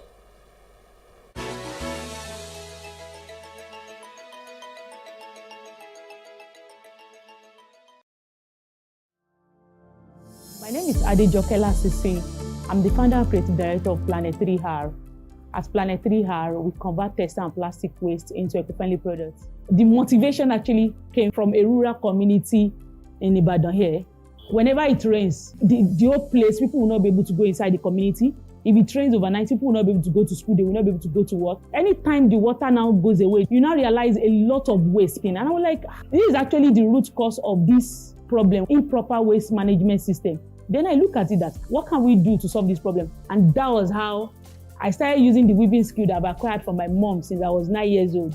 Then I started using it to like weave those waste to now make sure that we now convert them into beautiful items like bags, shoes, even clothing. I actually participated at Womenpreneur Season 3, that was 2021. One of the things I really gained at that time was business development. You know, it's not just about the talent now or having to know how to convert the waste or having the idea, but to be able to put it into a successful business. I really appreciate what Access Bank is doing for entrepreneurs. Let us now say women now, because most of the time women don't really have much of these advantages. I love the fact that there's an initiative for women. I want to encourage you to make sure that you go and apply honestly. Your life will not remain the same again.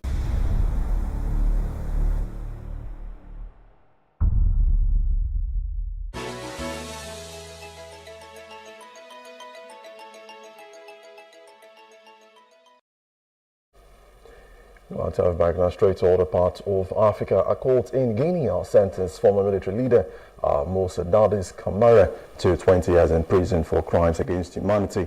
In 2009, Camara's forces violently suppressed an opposition rally in the capital city of Conakry, killing at least 156 people and raping 109 women, according to a United Nations mandated investigation. After a 2-year trial, Guinea's criminal court announced its verdicts on Wednesday, convicting Camara and 7 other military commanders on charges including murder, rape, torture, and kidnapping. The court had previously classified these acts as crimes against humanity. 4 other defendants were acquitted. Over 100 survivors and victims later testified during the trial, which began in 2022, more than a decade after the 2009 massacre carried out by Camara's Presidential Guard, soldiers, police, and militias. Straight out of South Africa, the Turkish government has announced the release of U.S. journalist Evan Gershkovich and also former U.S. Marine Paul Whelan in what was one of the biggest East-West prisoner swaps since the Cold War. The prisoners' exchange involved individuals from the United States, Germany, Poland, Slovenia, Norway, Belarus, and also Russia, alongside, and also was facilitated by Turkey's intelligence service, MIT.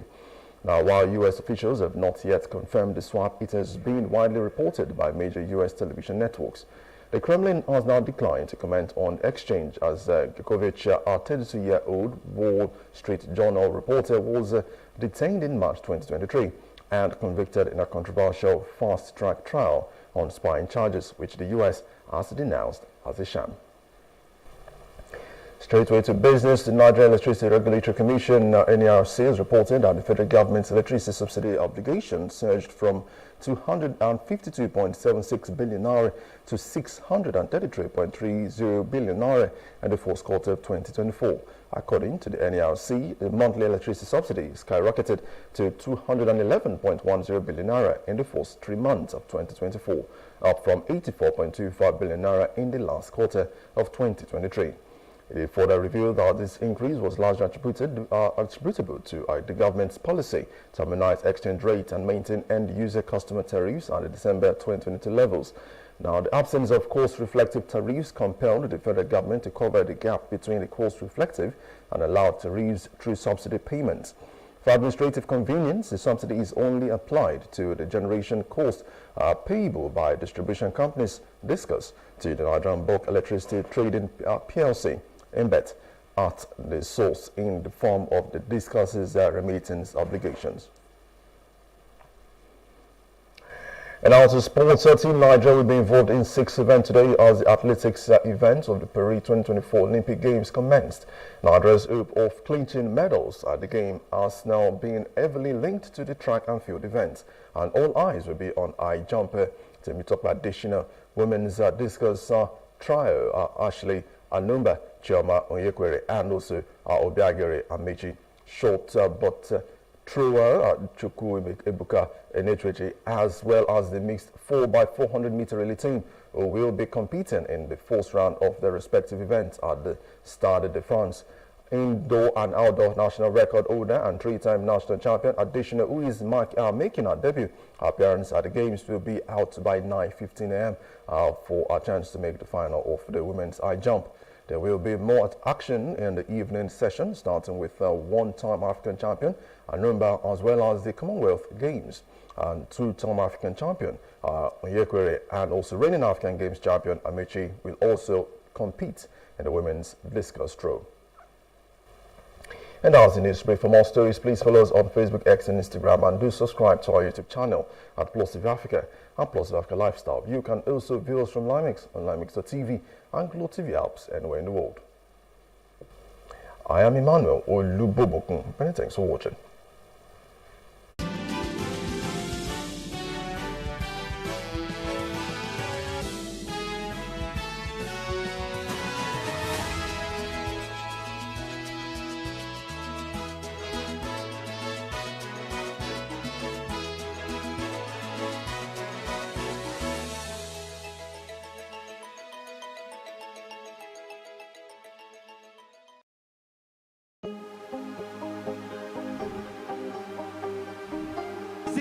I will take you through this amazingness today.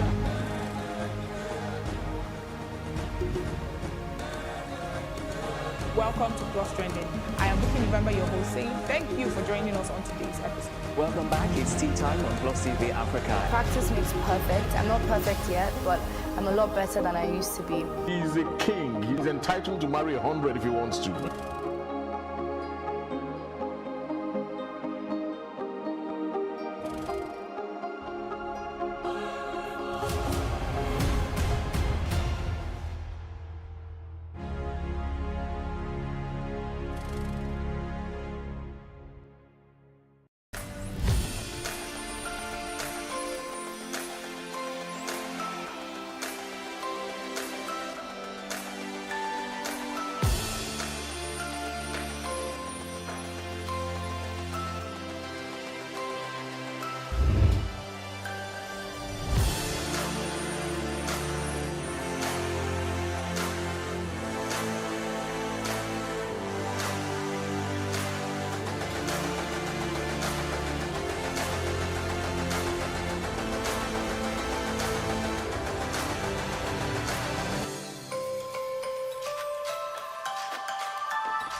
Amoda Yusuf, the Director CEO of the Center for the Promotion of Private Enterprise, has warned that the proposed nationwide protest could inflict an estimated daily loss of 400 billion if not properly managed.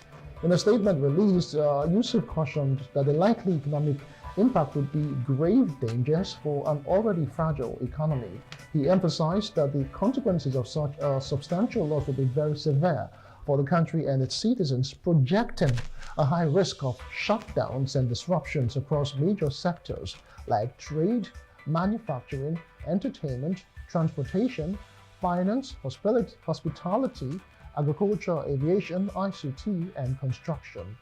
Now, in response, the federal government has called for calm ahead of the proposed protest. As part of efforts to ease living conditions, the government said it has set up centers nationwide where Nigerians can purchase a 50-kilogram bag of rice for 40,000 naira, according to the Minister of Information and National Orientation, Mohammed Idris.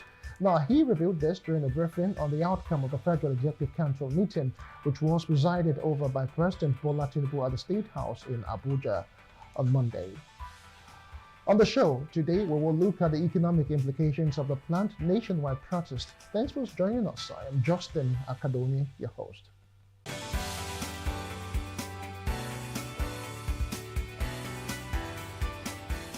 Before our discussion proper, Lagos State Governor Babajide Sanwo-Olu has emphasized that key reforms introduced and implemented by his administration were aimed at streamlining business development processes and building investors' confidence in the state's economy.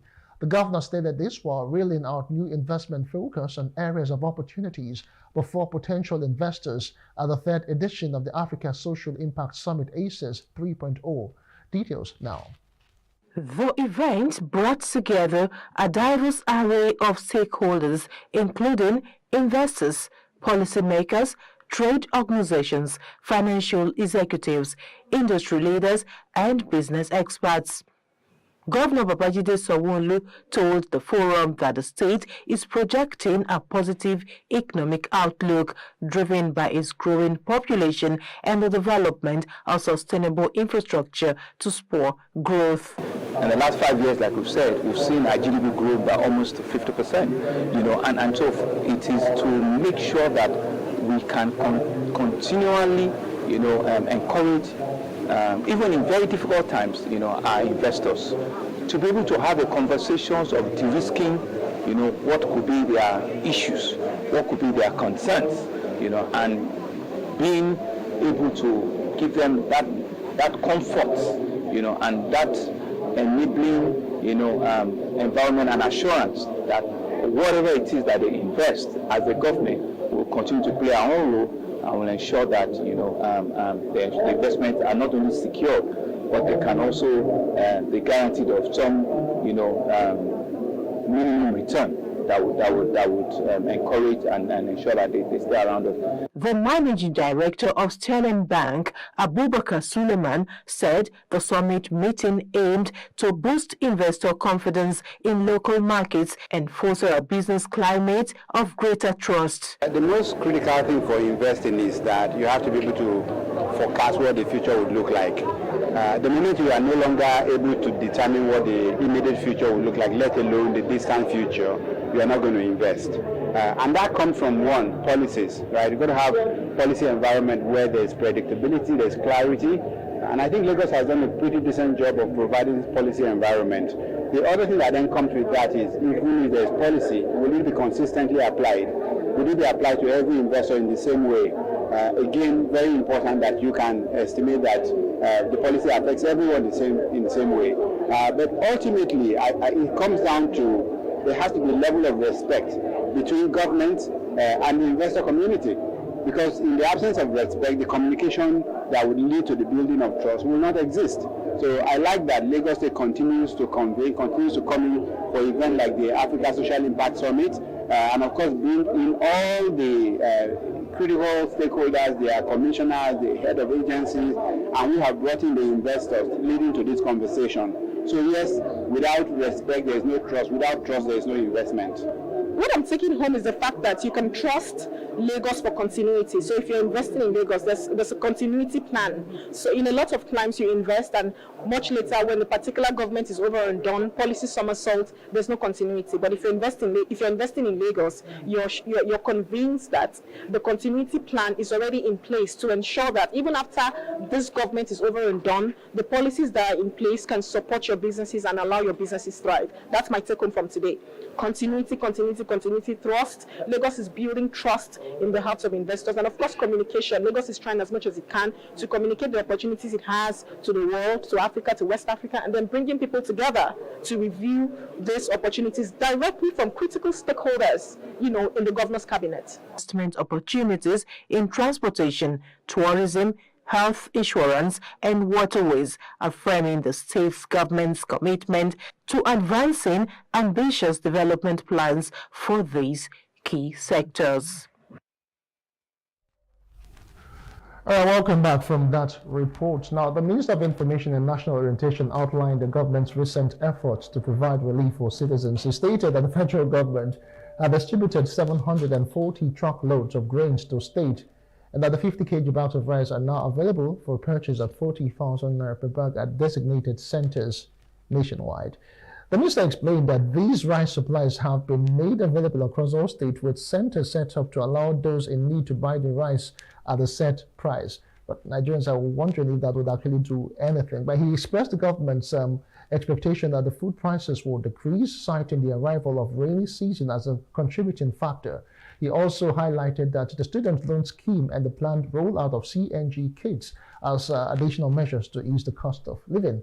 However, he acknowledged unavoidable logistical challenges that have delayed the full implementation of the CNG bus program. Well, public affairs analyst Mustafa Iwinla joins me now for more discussion on this nationwide protest and, of course, the implications economically. Good morning to you, Mustafa. Thanks for joining us on Business Insights. Yes, thank you for having me. Okay, first of all, the strike, not ongoing strike, nationwide protest has been called for from the 1st of October, from tomorrow to the 10th. Lots of issues have come up, security issues, that it might be hijacked by thugs, and even the organized private sector has also come out to say how it would affect the economy. But let's start with the stance the federal government is putting right now, saying that about 750 truckloads of rice, 50 kg has been bags of rice have been, put at designated areas to be sold at 40,000 naira.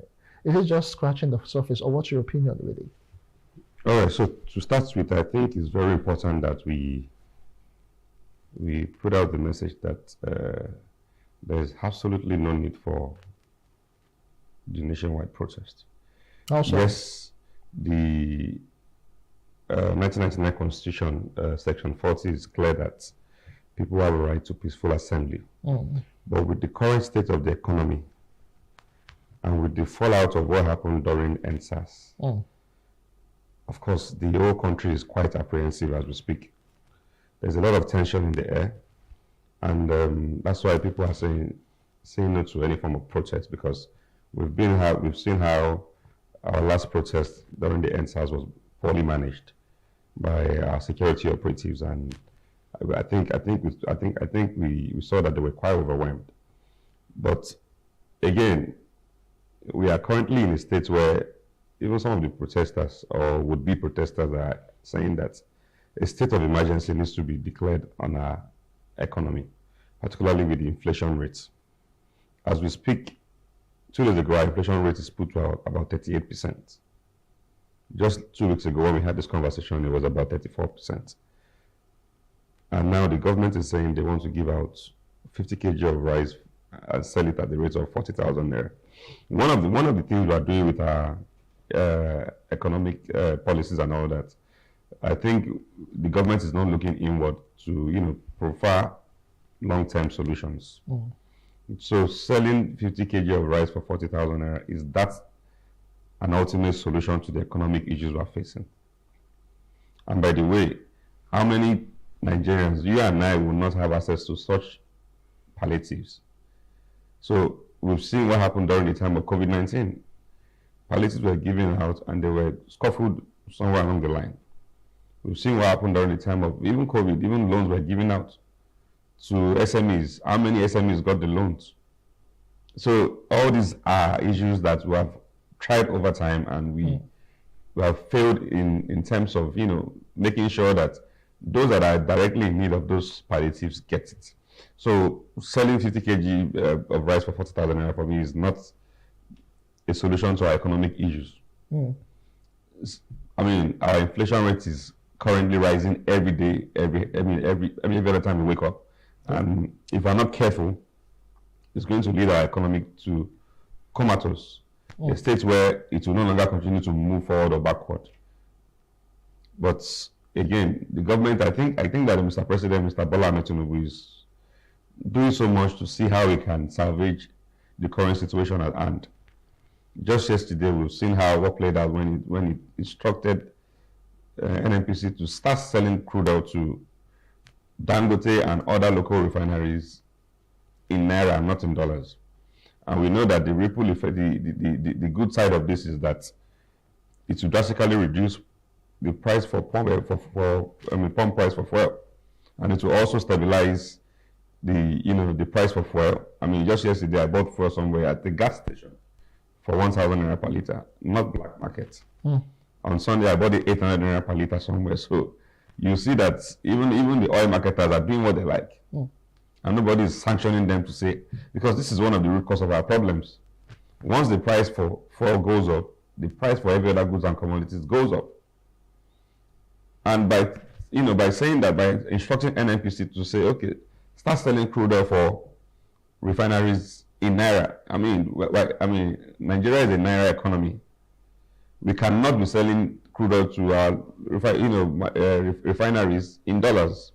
This is the crude oil that is gotten from here. So a situation where we take our crude oil to neighboring countries to refine, and also bring back, we export out crude oil to refine it, we bring it back to Nigeria to start selling. Those are the issues that it's kind of stifling our economy. It's putting a lot of pressure on our foreign expenses, and such monies can be saved. One of the issues that we have in Nigeria is we are kind of wasteful with the way we spend our scarce resources. Now we are saying that we don't want people to protest, and that's because we don't want people to protest because we've seen the aftermath of what happened. A lot of people have not recovered from the protest from NSAS. People took loans from banks to start businesses. All the items were vandalized. Critical assets were vandalized. So, and if you're not careful, so when people go out for protest and vandalize properties, scarce resources will be taken to reinstate those properties. And we're saying that Nigeria is indebted. We have seen what our government is doing. We keep, taking loans from foreign countries to reinvest in our own economy. So all these are issues. So it is very critical that the government, our monetary policy committees, finance ministers, there needs to be some sort of roundtable discussion on the way forward to rejig the economy. The economy right now is in a total mess. Okay.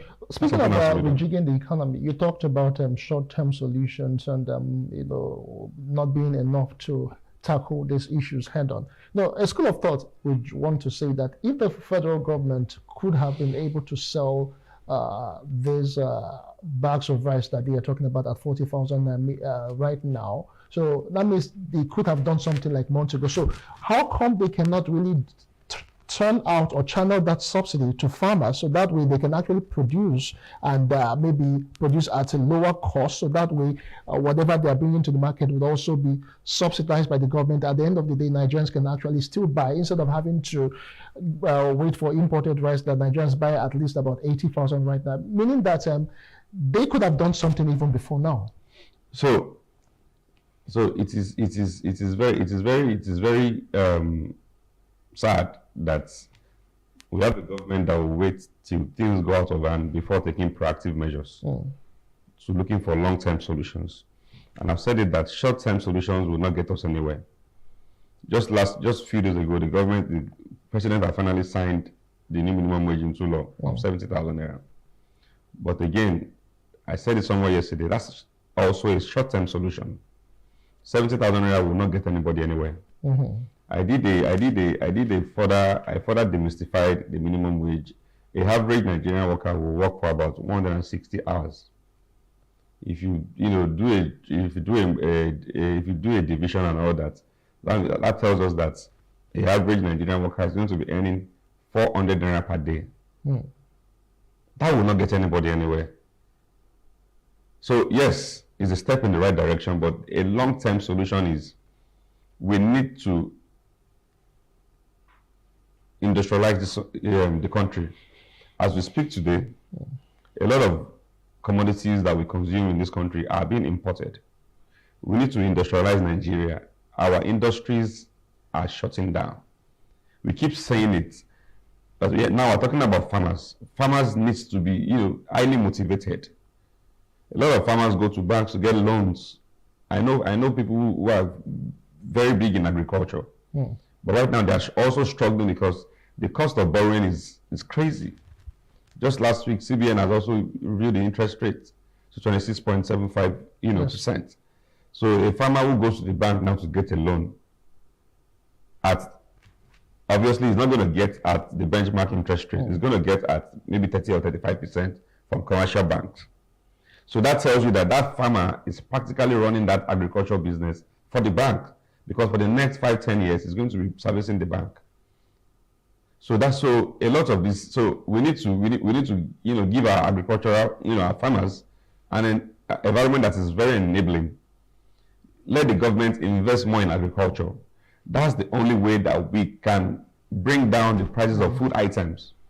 A country where we still depend solely, even the fertilizers being used by these farmers, most of them have been imported. They are not locally made.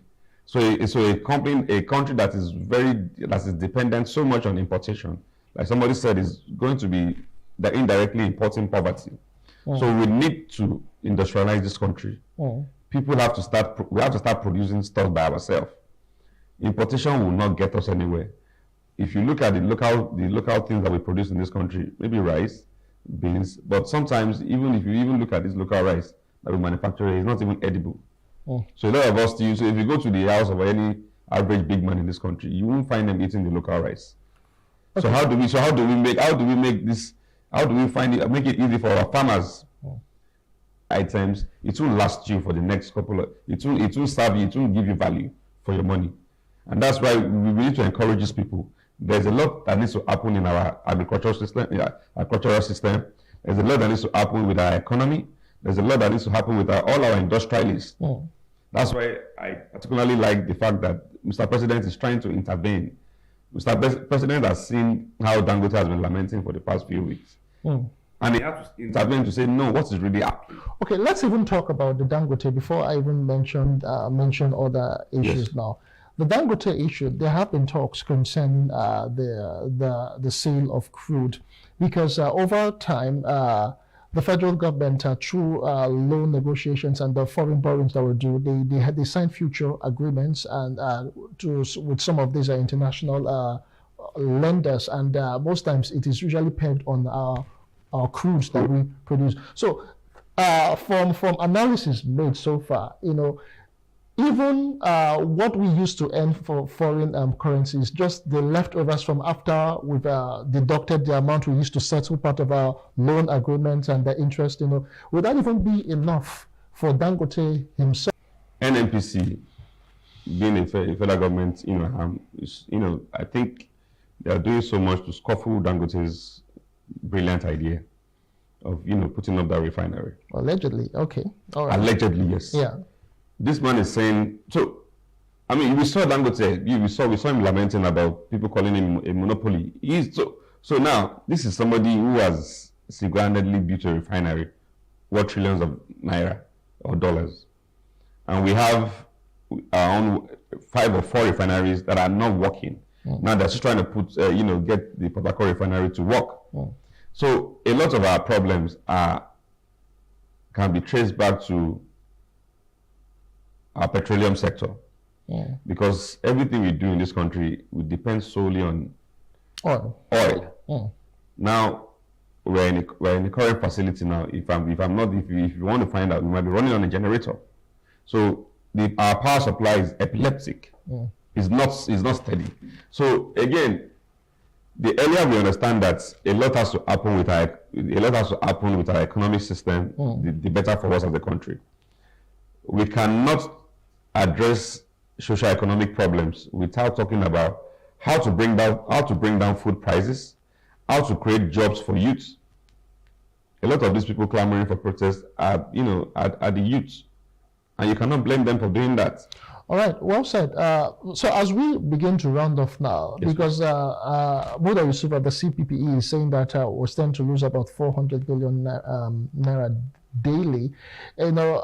Some people are saying that even the tech and the telecom sector is actually involved in the protest or trying to stomp the protest, as it were, now, because people have been talking about being disconnected, or they have come out to say that they were not. So there's a lot of tension, but in your opinion now, as we get going and August 1st is around the corner, what would you be saying to Nigerians and the youth, and specifically those who are protesting and those who are not protesting? Because at the end of the day, it is the voice of the people that matters, because they are the ones that go to the market daily to buy this food, to pay for transportation, and most of them cannot really meet their ends. So again, I said it earlier, there's a lot of apprehension in the air. I mean, the whole country right now is tensed, but we're very sure and certain with the IGP of police has said that they would, put out securities that will ensure that law and order is restored, and nobody goes out to destruct or vandalize critical government assets. Again, we cannot tell people not to protest. It is the constitutional right, as long as it is done within the ambit of the law. It's a constitutional right. So it's just very important that the government listens to the cry of the people. People are hungry. A lot of people cannot even feed 3 square meals. I know people who have not even finished paying last term school fees, and another term is going to come out in the next few weeks. Yeah. So these are issues. So the government needs to address these critical issues for us to really have a stable economy. Okay. When the youths are gainfully employed, then the country is going to move forward. All right. You couldn't have said it better. Thank you so much, Mustafa Iwenla, for your time. All right, indeed, we have been looking at the economic implications of the planned nationwide protest, which is built to start from the 1st of August to the 10th of August. The CPPE has come out to say that Nigeria stands to lose about 400 billion naira daily. So you can imagine the effect if it escalates for 10 days. As much as we have said that Nigerians have the right to protest, but then whatever you are doing, do it peacefully and do it within the ambits of the law. That's the size of the show for today. My name is Justin Akadoni. Many thanks for being a part of it. See you again next time. Bye for now.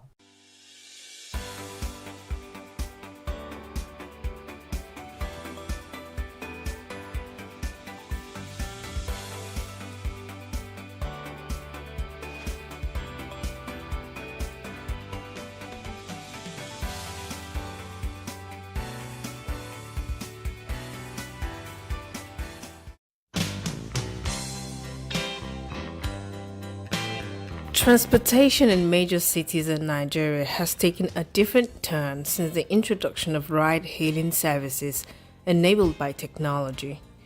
It has provided employment for many and made transportation easier and relatively cheaper. However, because of its peculiarity, the dynamic between drivers and passengers comes with its own conflicts.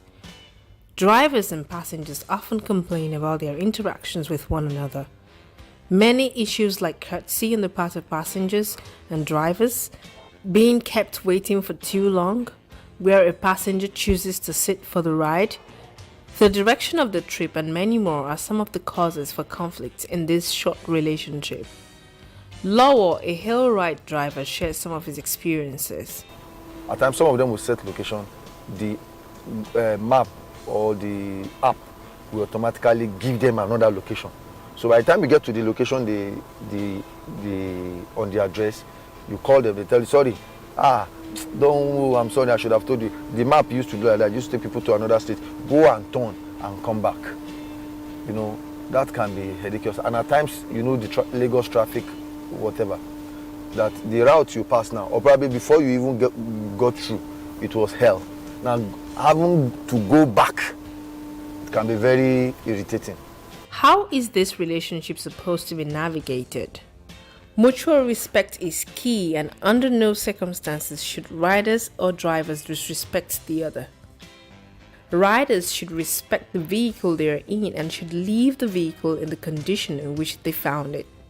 Unruly behavior such as damaging the vehicle is not tolerated. Using bad language is also not tolerated. Being aggressive or discriminatory can also get a rider banned from using the app. Although friendly conversation doesn't do any harm during a trip, respect should be upheld at all times. Both riders and drivers should give each other space and should not make each other feel uncomfortable.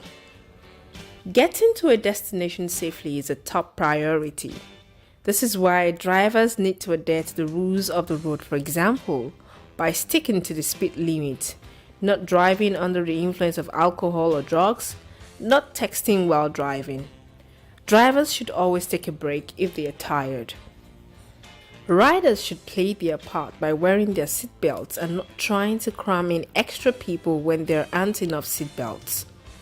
Riders also need to refrain from bringing alcohol or banned substances into the vehicle and should not ask a driver to go faster than the speed limit. As a rider, request your ride inside. To minimize the time that you're standing outside by yourself with your phone in your hand, instead, wait inside until the app shows that your driver has arrived. Check your ride. Every time you take a trip, ensure you're getting into the right car or the right driver by matching the license plate, car make and model, and driver photo with what's provided on your app. Have the driver confirm your name. In addition to the check your ride safety steps, you can also ask the driver to confirm your name before you get in the car. Your driver sees your first name in your app and your driver's first name is displayed to you in your app. Be a backseat rider. Whenever possible, sit in the back seat, especially if you're riding alone. This helps ensure that you can safely exit on either side of the vehicle to avoid moving traffic, and it gives you and your driver some personal space. Share your trip details with loved ones. While en route, tap Share Trip Status in the app to share your driver's name, photo, license plate, and location with a friend or family member. Be kind and respectful. Please respect fellow passengers and your driver and their car. As for drivers, here are the standard procedures required. After a rider books a ride, you drive immediately to the location. And then until you get to the location, you don't click arrive, which most drivers, that is where they have their own faults too. So immediately they pick your ride, they click arrive. And normally, the app owners have given 5 minutes of grace. The moment you get to a place, after 5 minutes, the person doesn't come out. It will start charging the person a certain amount of money. So but by the time you click arrive, when the trip is, when getting to the location will take you 9 minutes, and you have clicked arrive. So 4 minutes into his own time, you have started charging him, and you have not even at the location yet. Now, that is actually not good, which I hardly do.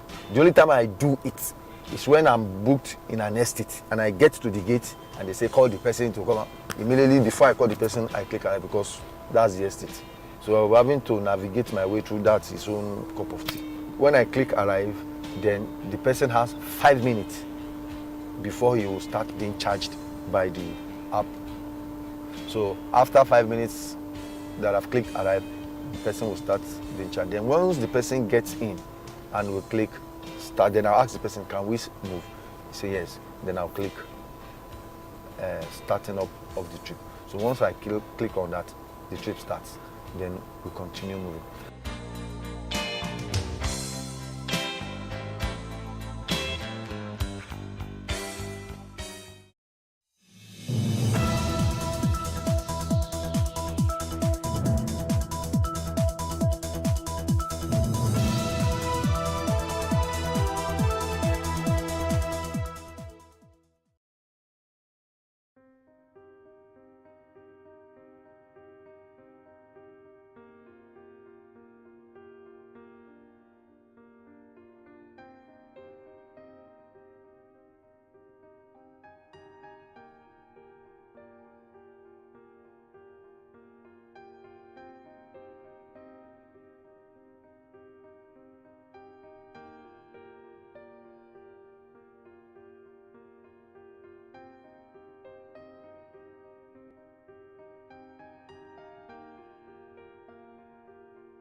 I was just calm. I just kept calm, like, okay, let's see what's going to happen next. And they were there that night till at about 11 or 12 late in the night. And then they brought a bus. So they packed all of us. The bus was empty, like they had removed everything inside the bus. They made us sit. We sat in the bus and we drove. So we drove for a couple of hours. I can't remember how many hours, but like close to 7 hours. So on daybreak, I saw where we got to was like a house, very big house, gated, fenced and all that. And they just dropped us there and turned back. So I was surprised, like, So for the first time, and I had to ask the 4 ladies, the 3 other ladies that we left together, please, do you guys really know where exactly we are going to? Like, this whole thing is really looking blurry to me and I don't understand anything anymore. And they're like, even them too, they are even confused though. And to crown it up, they asked us not to talk to each other. They asked us not to say anything to each other. I don't understand. So I just looked everywhere and saw that, okay, there are batches and batches of people seated at different corners. Okay, so I really need to ask questions. So at that point, one Alhaji came out, like he's one in charge of that house, and then he did say, okay, let's look for something to eat. All through this while we had not eaten, and he said we should fix something to eat, and they made one spaghetti that didn't have salt, and it was so very funny. Like, so I just summoned courage. I went to meet the Alhaji. I said, please, sir, I need you to just be open and tell me what exactly is going on. Where am I, first of all? He said, Duruku. I said, where is Duruku? He now said, how do I expect him to be able to explain that Duruku, that is what he knows, this place is Duruku. I said, okay, do you know where exactly I'm going to? Or do you know the person that brought me here? He was like, maybe Libya you did go. I said, Libya. I said, I'm not going to Libya. He said, I still say you be Johnny just come. Like, he said, you don't reach here. The only thing now for you make you they go the place where then they carry you, they go say they go come carry you on tomorrow night. And he refused to say anything afterwards. So I went to sit down and relayed what he said to the other ladies. And everybody became very, very, very like upset and curious, like, okay, let's even find out. So just at that time, there was a lady in the particular room that had like 5 big bags, Ghana must go bags, big ones. So she said she was going back to Kano, that she stays in Kano. She sells gold and clothes. She speaks Yoruba. So she was explaining to one of the ladies. So that was the first instance where I started hearing information. And I just didn't want to believe. Honestly, I didn't believe at that point that maybe that is what we are in. But what she explained to the lady was that we are either being transported to Libya for prostitution or Italy. And then the lady said, she told her that no, the person that took us said we are going to Malaysia. And the lady now laughed and said that is what they will tell you. And that this is her 5th time going through this route. That was the same way she was deceived.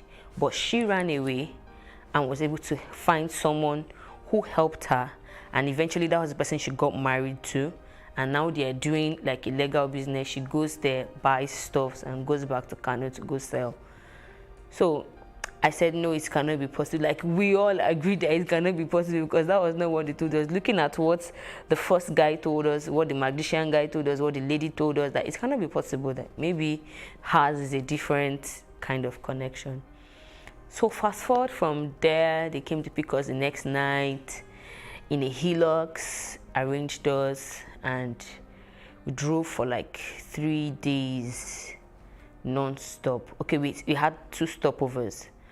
The first stopover was in a very cold, white place. Like, I have never seen that kind of cold in my life before. I was shivering to the brain. Like, I just couldn't imagine why I was going through this. Like, if these people really want to help me, this is not a way to help someone. you cannot be helping someone and the person is in pain. So, but I couldn't really say much because I was already in it. So we drove for days, and on the third day where we stopped was really looking like, I didn't know what to call the place. There were thousands of people, young ladies, guys, and they were calling it ghetto. This is ghetto. They're calling the particular ghetto. The ghetto had a name, and they said, okay, now we can go and have our bath. So for the first time after 7 days, 8 days, we're going to have our bath and have change of clothes. So first of all, my concern was to let me have a bath first and find something tangible to eat. So they made rice, we ate. In the midst of eating, I started hearing conversations. So I said, okay, since they said we should not talk to anybody, no problem. I'm going to find out everything I need to find out, and if possible, go back from here. So during conversations, I heard people saying, they will tell you everything possible, that here it is Libya they're taking you to. You either go and work as a housemaid, or you go and work in connection house, all manner of things. And at that point, it really dawned on me that what that lady had said earlier was very true. So the other 3 ladies, 2 of them now came to meet me when I was sitting down. I like, see what I am hearing. I said, okay, even me too. I heard the same thing. And they're like, are we sure we want to continue this journey? So at that point, I was really upset with myself not to have verified whatever information I got. I started crying. I was in pain. Like, why will I be going through this? Like, no. Even if, for crying out loud, this is not help. This is like putting me in a pit where I can't talk, I can't communicate. Now there is no communication, nothing. So I looked around. We were there till the next day, and then there was this particular guy, Mohammed, that was giving out clothes, was calling out names and all. So I walked up to him and said, please, at this junction, I don't think I want to continue this journey. Can you help me? I want to go back home. And then he said, that what I just asked is very dangerous. That if it was yesterday when I came that I said that it would have been, maybe you can manage or think of how to go about it. That already the person that I'm being taken to knows I'm here. Whatever makes me not get to her, he has to be the one to pay for me.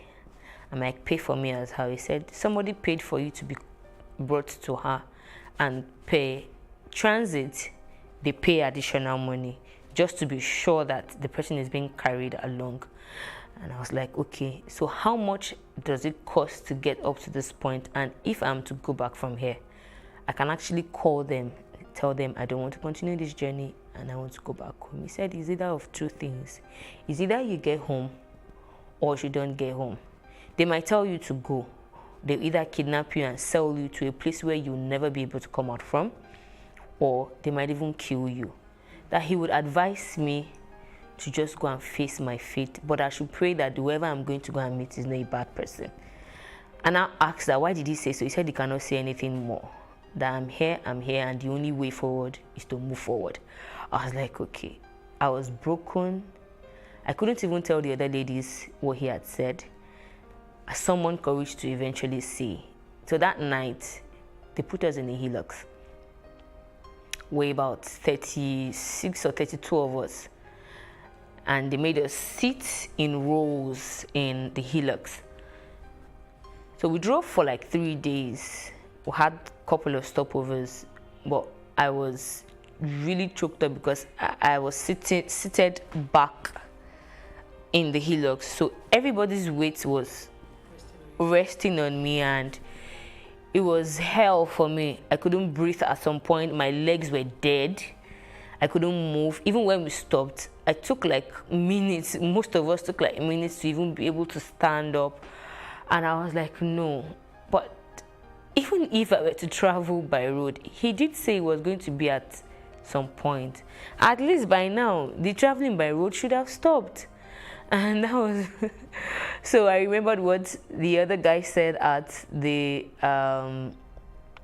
where we were, that there's no flight, anything. They deceived you. Everything they told you was just to cajole you to decide to go, that there is no flight anywhere. You're going by road to wherever you're going to.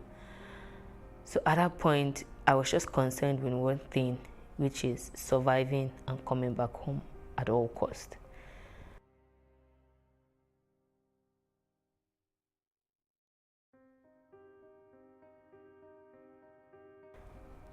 So after the first stopover, I became sick a little bit. I started having too many issues. So I decided not to sit in the hillocks again. And then I had to sit at the edge on top of the tire box. And then I had a stick in between my legs. So they made ladies sit inside the hillocks, and then the guys would sit around the hillocks.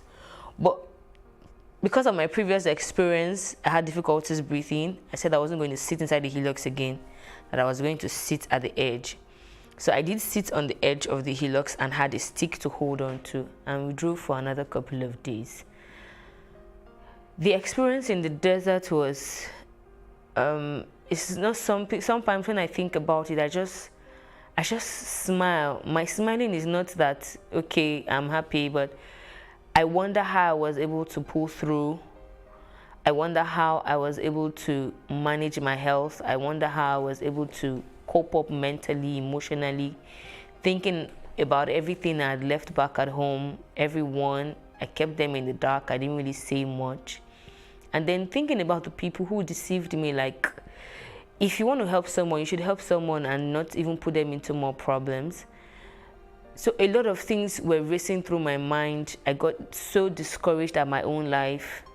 I felt really bad that I was impatient. I didn't ask questions.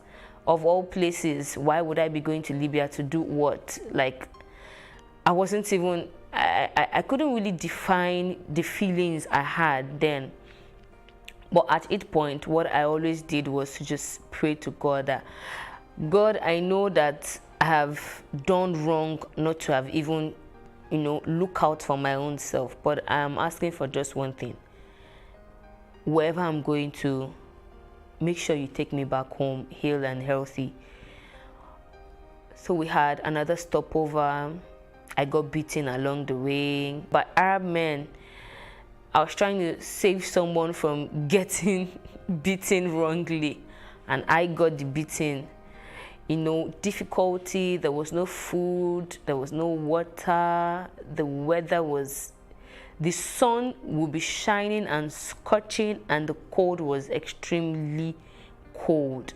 Like, I couldn't really, there was no definition of everything that was going on. I was just bleak and blank. At a point, I was regretting every step from my friend. I started cursing, like, so she knew about this. That was why at a point she disappeared. She didn't really see anything. And even when I asked her about it, she pretended not to know anything about traveling. That this guy didn't tell her anything about traveling. I'm like, but you introduced me to this guy, so it's not possible for him to come tell me something about traveling and you didn't know. I thought so far and wide to the point where I felt, okay, I know I'm not going to die. I know I'm not going to die. I know I will go back home. And I'm so going to fish these people out and really find out the reason why they ever did such to me. At some point, I became very ill. I had very bad cough because I refused to sit again at that point. We had sat for like 3 days. So all my ties were burnt and peeled from the sitting. And the hillocks, the speed at which the hillocks was moving was really high. It wouldn't stop. At a point, a guy fell off the hillocks and they didn't wait. They didn't wait. The drivers were so mean. We don't understand their language. They don't understand our language. So even when you're beckoning on them to say, oh, something is going on. There was a time a guy was throwing up. He was feeling, okay, I think it was about throwing up. So we're like, okay, maybe if he stops. We tried beckoning on them. And if they come out, the next thing they do is to hit you with something, saying all manner of languages. We didn't understand. We couldn't speak to them. They couldn't speak to us. It was hell for me. So because my laps were peeled, I couldn't sit again. So I now stood behind the pavement of the main Hilux box. And then that journey was for 5 days. 5 days of cold, 5 days, as in I couldn't breathe. I couldn't breathe. Like at some point, I would just cry and scream out loud. Like I wish the sky could even feel my pain. Like there was no definition to what I was going through. And I just kept crying and crying and crying. After crying, I'll console myself. You're just crying. You see, everybody here, they also have one reason to cry. So they cannot shoulder you and tell you sorry. So you alone will have to shoulder your pain. And that hurt me so bad. Sometimes when people see me talk about the story and I'm not really showing so much emotions, they feel, oh, we're not too sure you went through this. I have said it like 1,000,001 times. It's something I went through, and I can imagine how I had to just tell myself that, come, you have a child back home that you love. You need to be alive to come back to her. That was my source of strength. And the life I really wanted for myself ever before embarking on that journey just kept me going, that I know one day I am going to eventually come back and say this story to people. So at that point, remembering and recalling everything, one question kept popping in my head: why will people not have any other thing to do other than to do a business where you transport people to an unknown country, you lie to them, you deceive them, you promise them heaven and earth, and then put them on a dangerous path where it's either they make it or they don't make it, and you will not even tell them any of this. So I was bent on making it to wherever it is. I said to myself, no matter how wicked whoever it is I'm going to go and meet is, I'm going to come back home and know the reason why people really did this problem, this business. On getting to Sabah, Sabah is halfway into Libya. On getting to Sabah, we had a connection house where they put us. We met about 60 ladies in the room, and then the guys also had their room. And they kept adding us. They kept adding. And at a point, I counted, we were about 80 in that room, the ladies' room. The guys were about 40-something. The food was really bad. You know, having to make banku. Now, this is not even the original banku. This is the banku made with flour. Having to make flour like fufu. And then maybe they'll serve like 20 plates down. And then everybody will now line up. By the time you're eating, it's as though you're eating stone, you're swallowing stone. The soup was so watery that you won't even, you're not. The very first day I was asking myself, like, I know I had challenges back at home, but my challenges were not so bad that I couldn't even eat a good meal. Like, this is not a meal. So the first day we had that in the night. The next day we had rice, very small portion of the rice was dried. You can imagine when you boil rice and then you open it, you put it in a plate and you just open it down. And because the weather is very cold, so anything you don't keep properly dries up.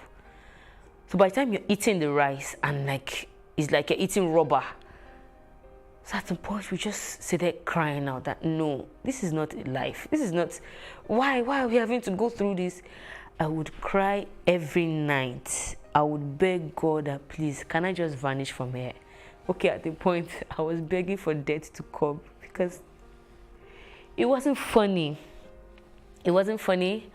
And within ourselves, some girls were like, they were really radical about it, and they were like, no, we need to tell them, it's either they change the way they are doing this food, or maybe we should even take up the cooking by ourselves. So I thought of it. I was like, okay, that's true. So if already I'm going through hell and then food now has to be a problem. So we waited for the ghetto man, the person in charge of the ghetto, like we waited for him to come. We kept shouting, when is he coming? When is he coming? We don't even know why we are here. We don't even know what we are doing here. So at that time we had stayed a week. We don't know why we are being kept here. We don't know who even put us here. We don't even know anything. Nobody is saying anything. So when the connection man did come, we took turns to ask questions.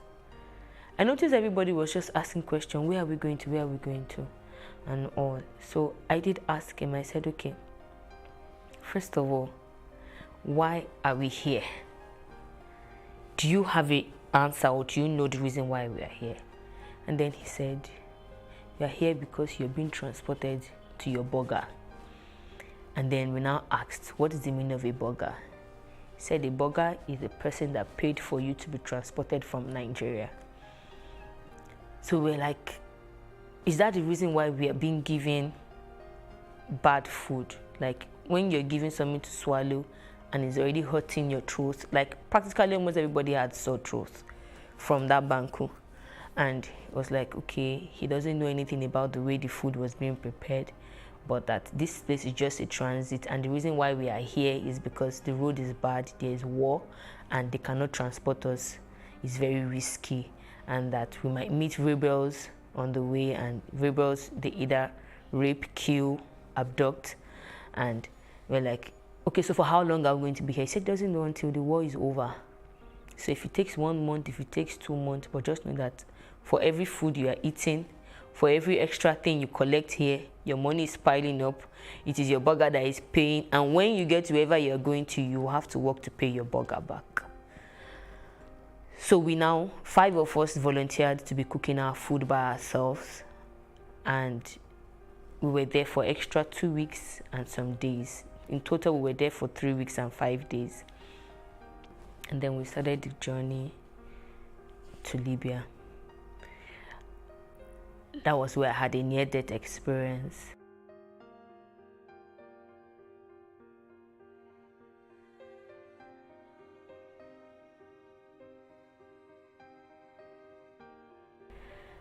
So we were somewhere, we were kept in a particular house where they locked us. There was no light, nothing.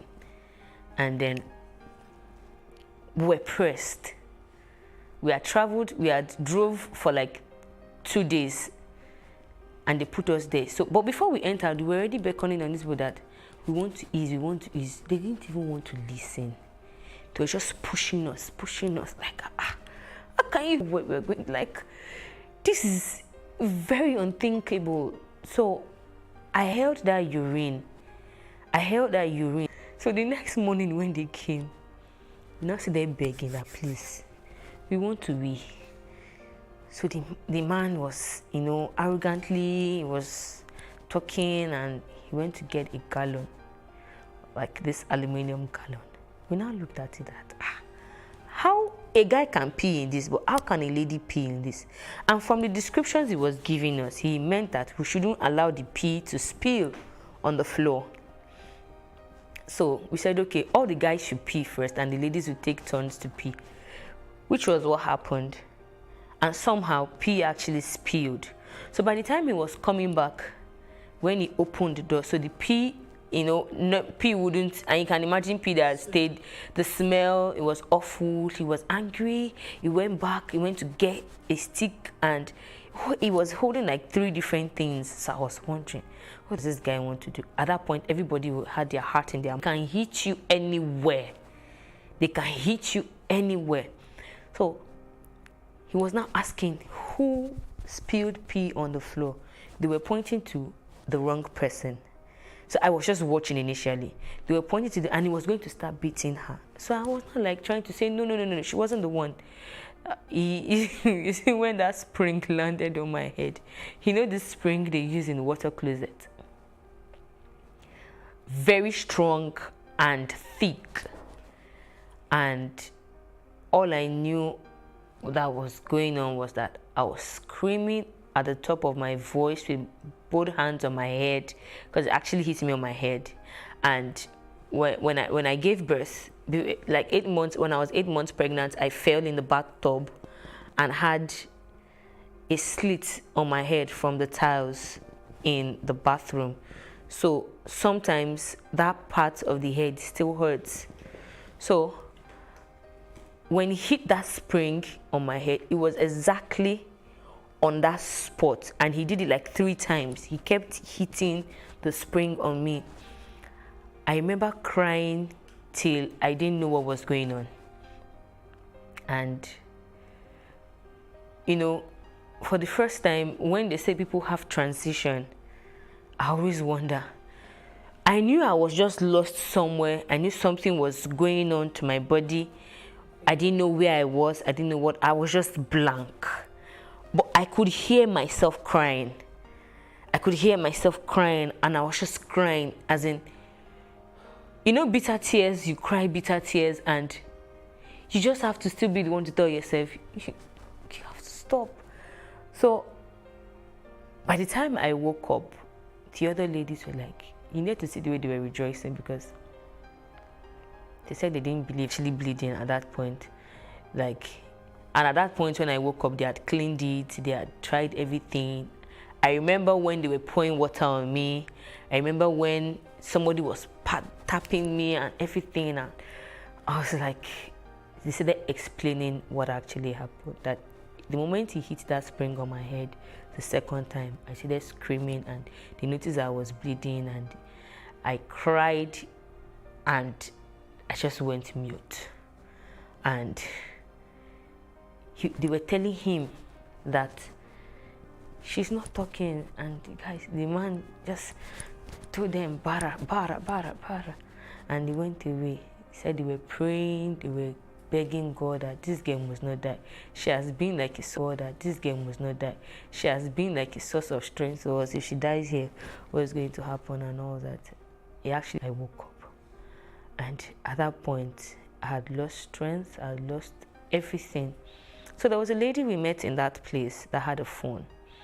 So that was the first time I had to beg her. I'm sure it was because as a result of what had happened, she did not allow any other person use her phone. They would normally not allow you use their phones.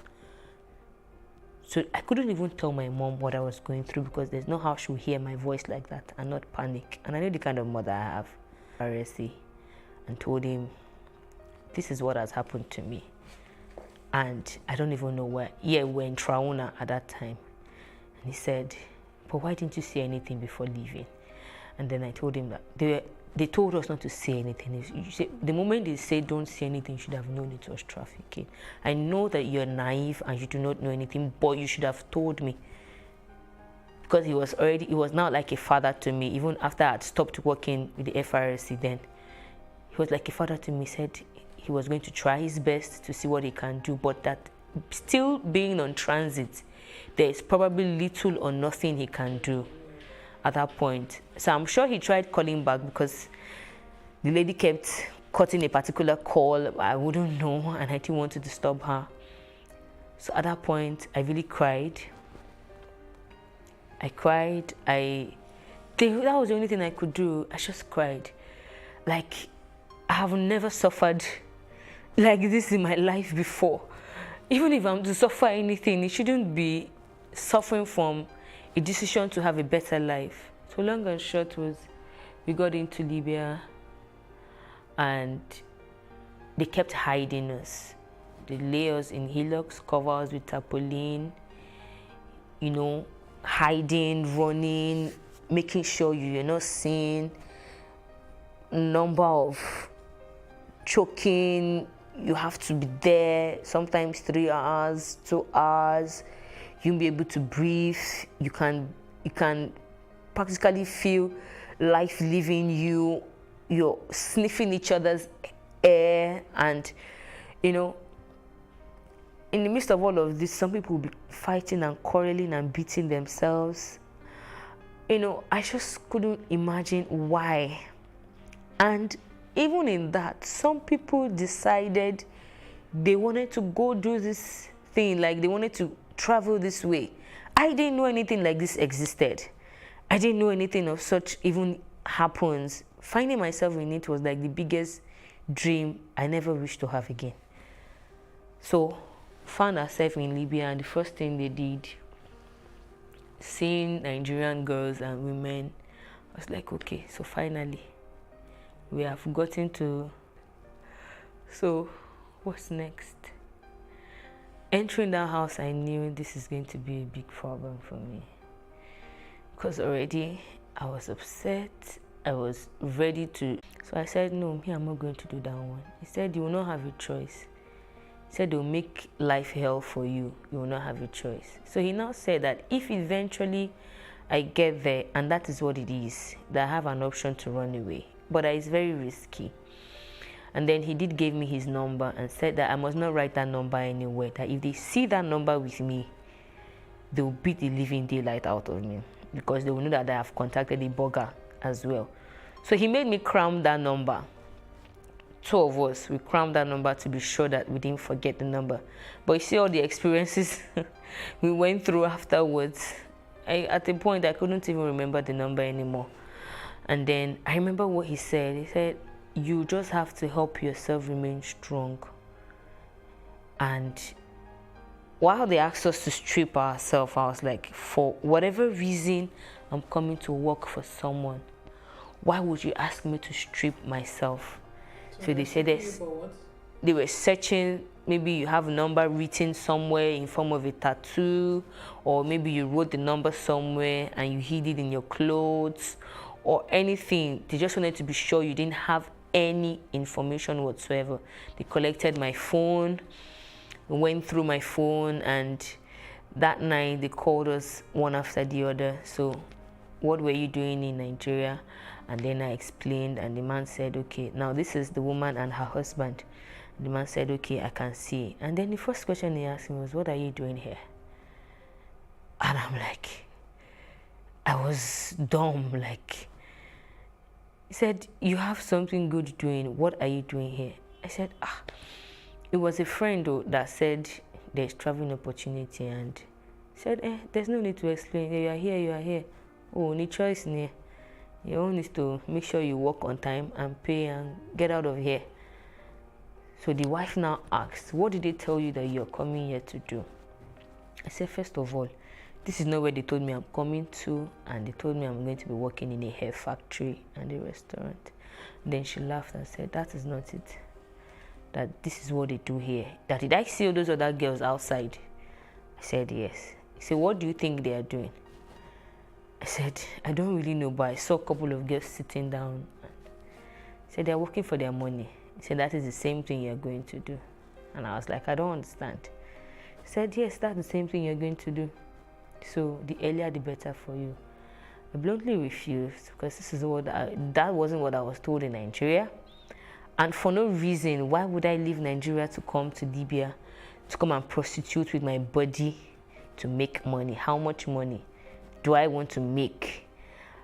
So I felt I was doing myself good by trying to be as open as possible. I was very plain and blunt, and then she just kept laughing.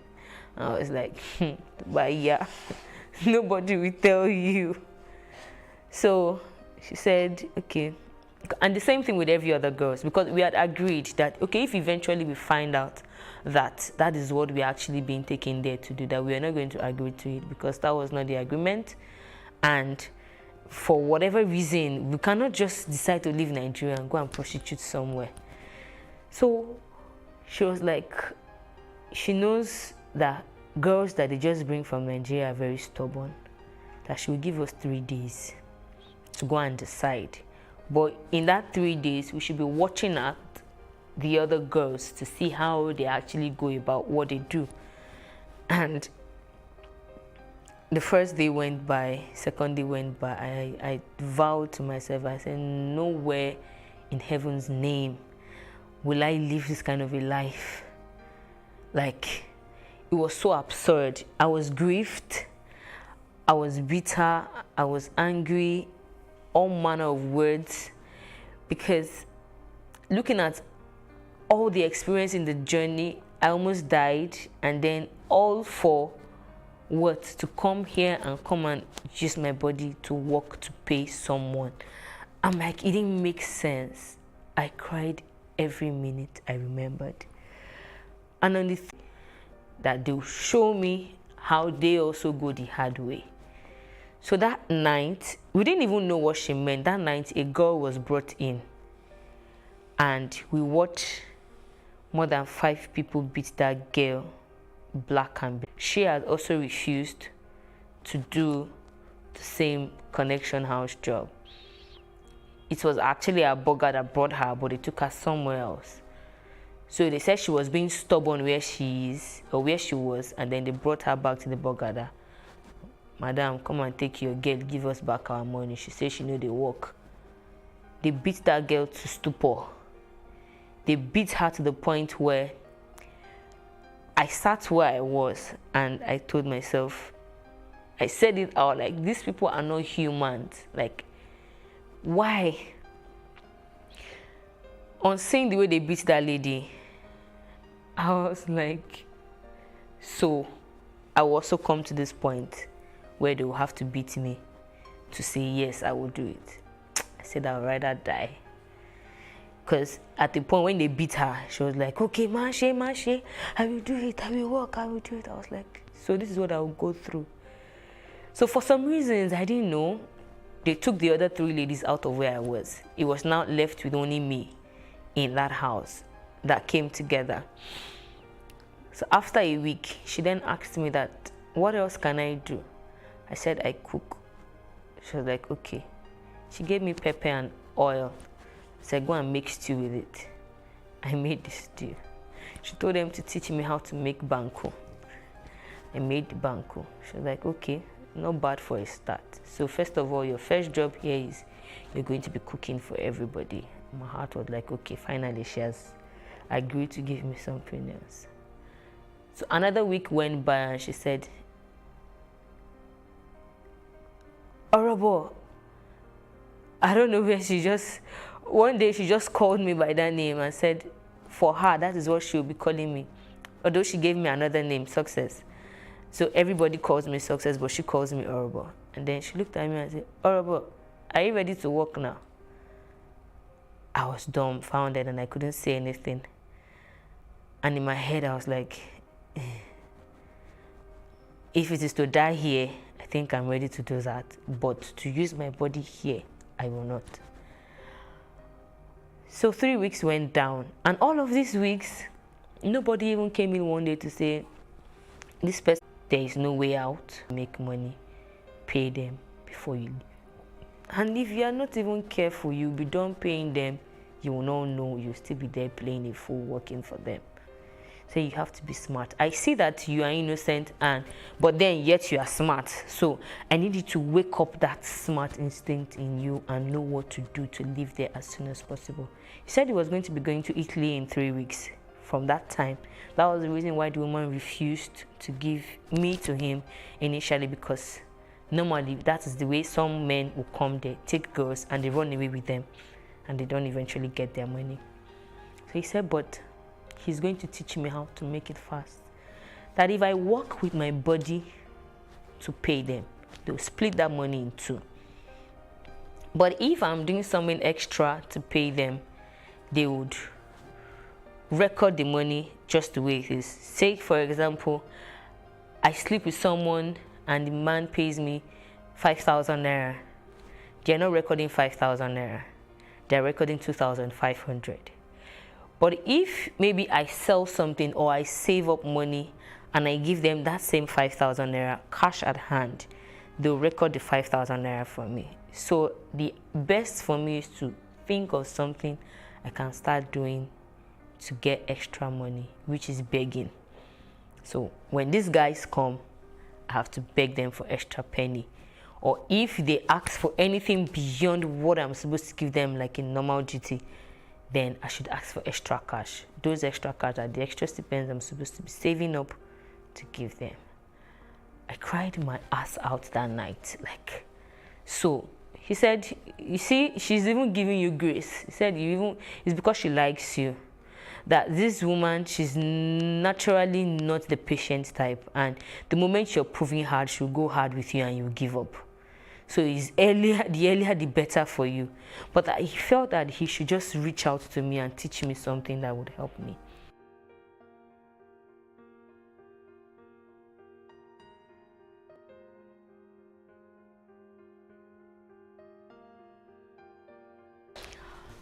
So I eventually spent 2 years and 9 months in Libya altogether. I spent a year and 8 months in the Connection House, and that a year and 8 months was hell for me.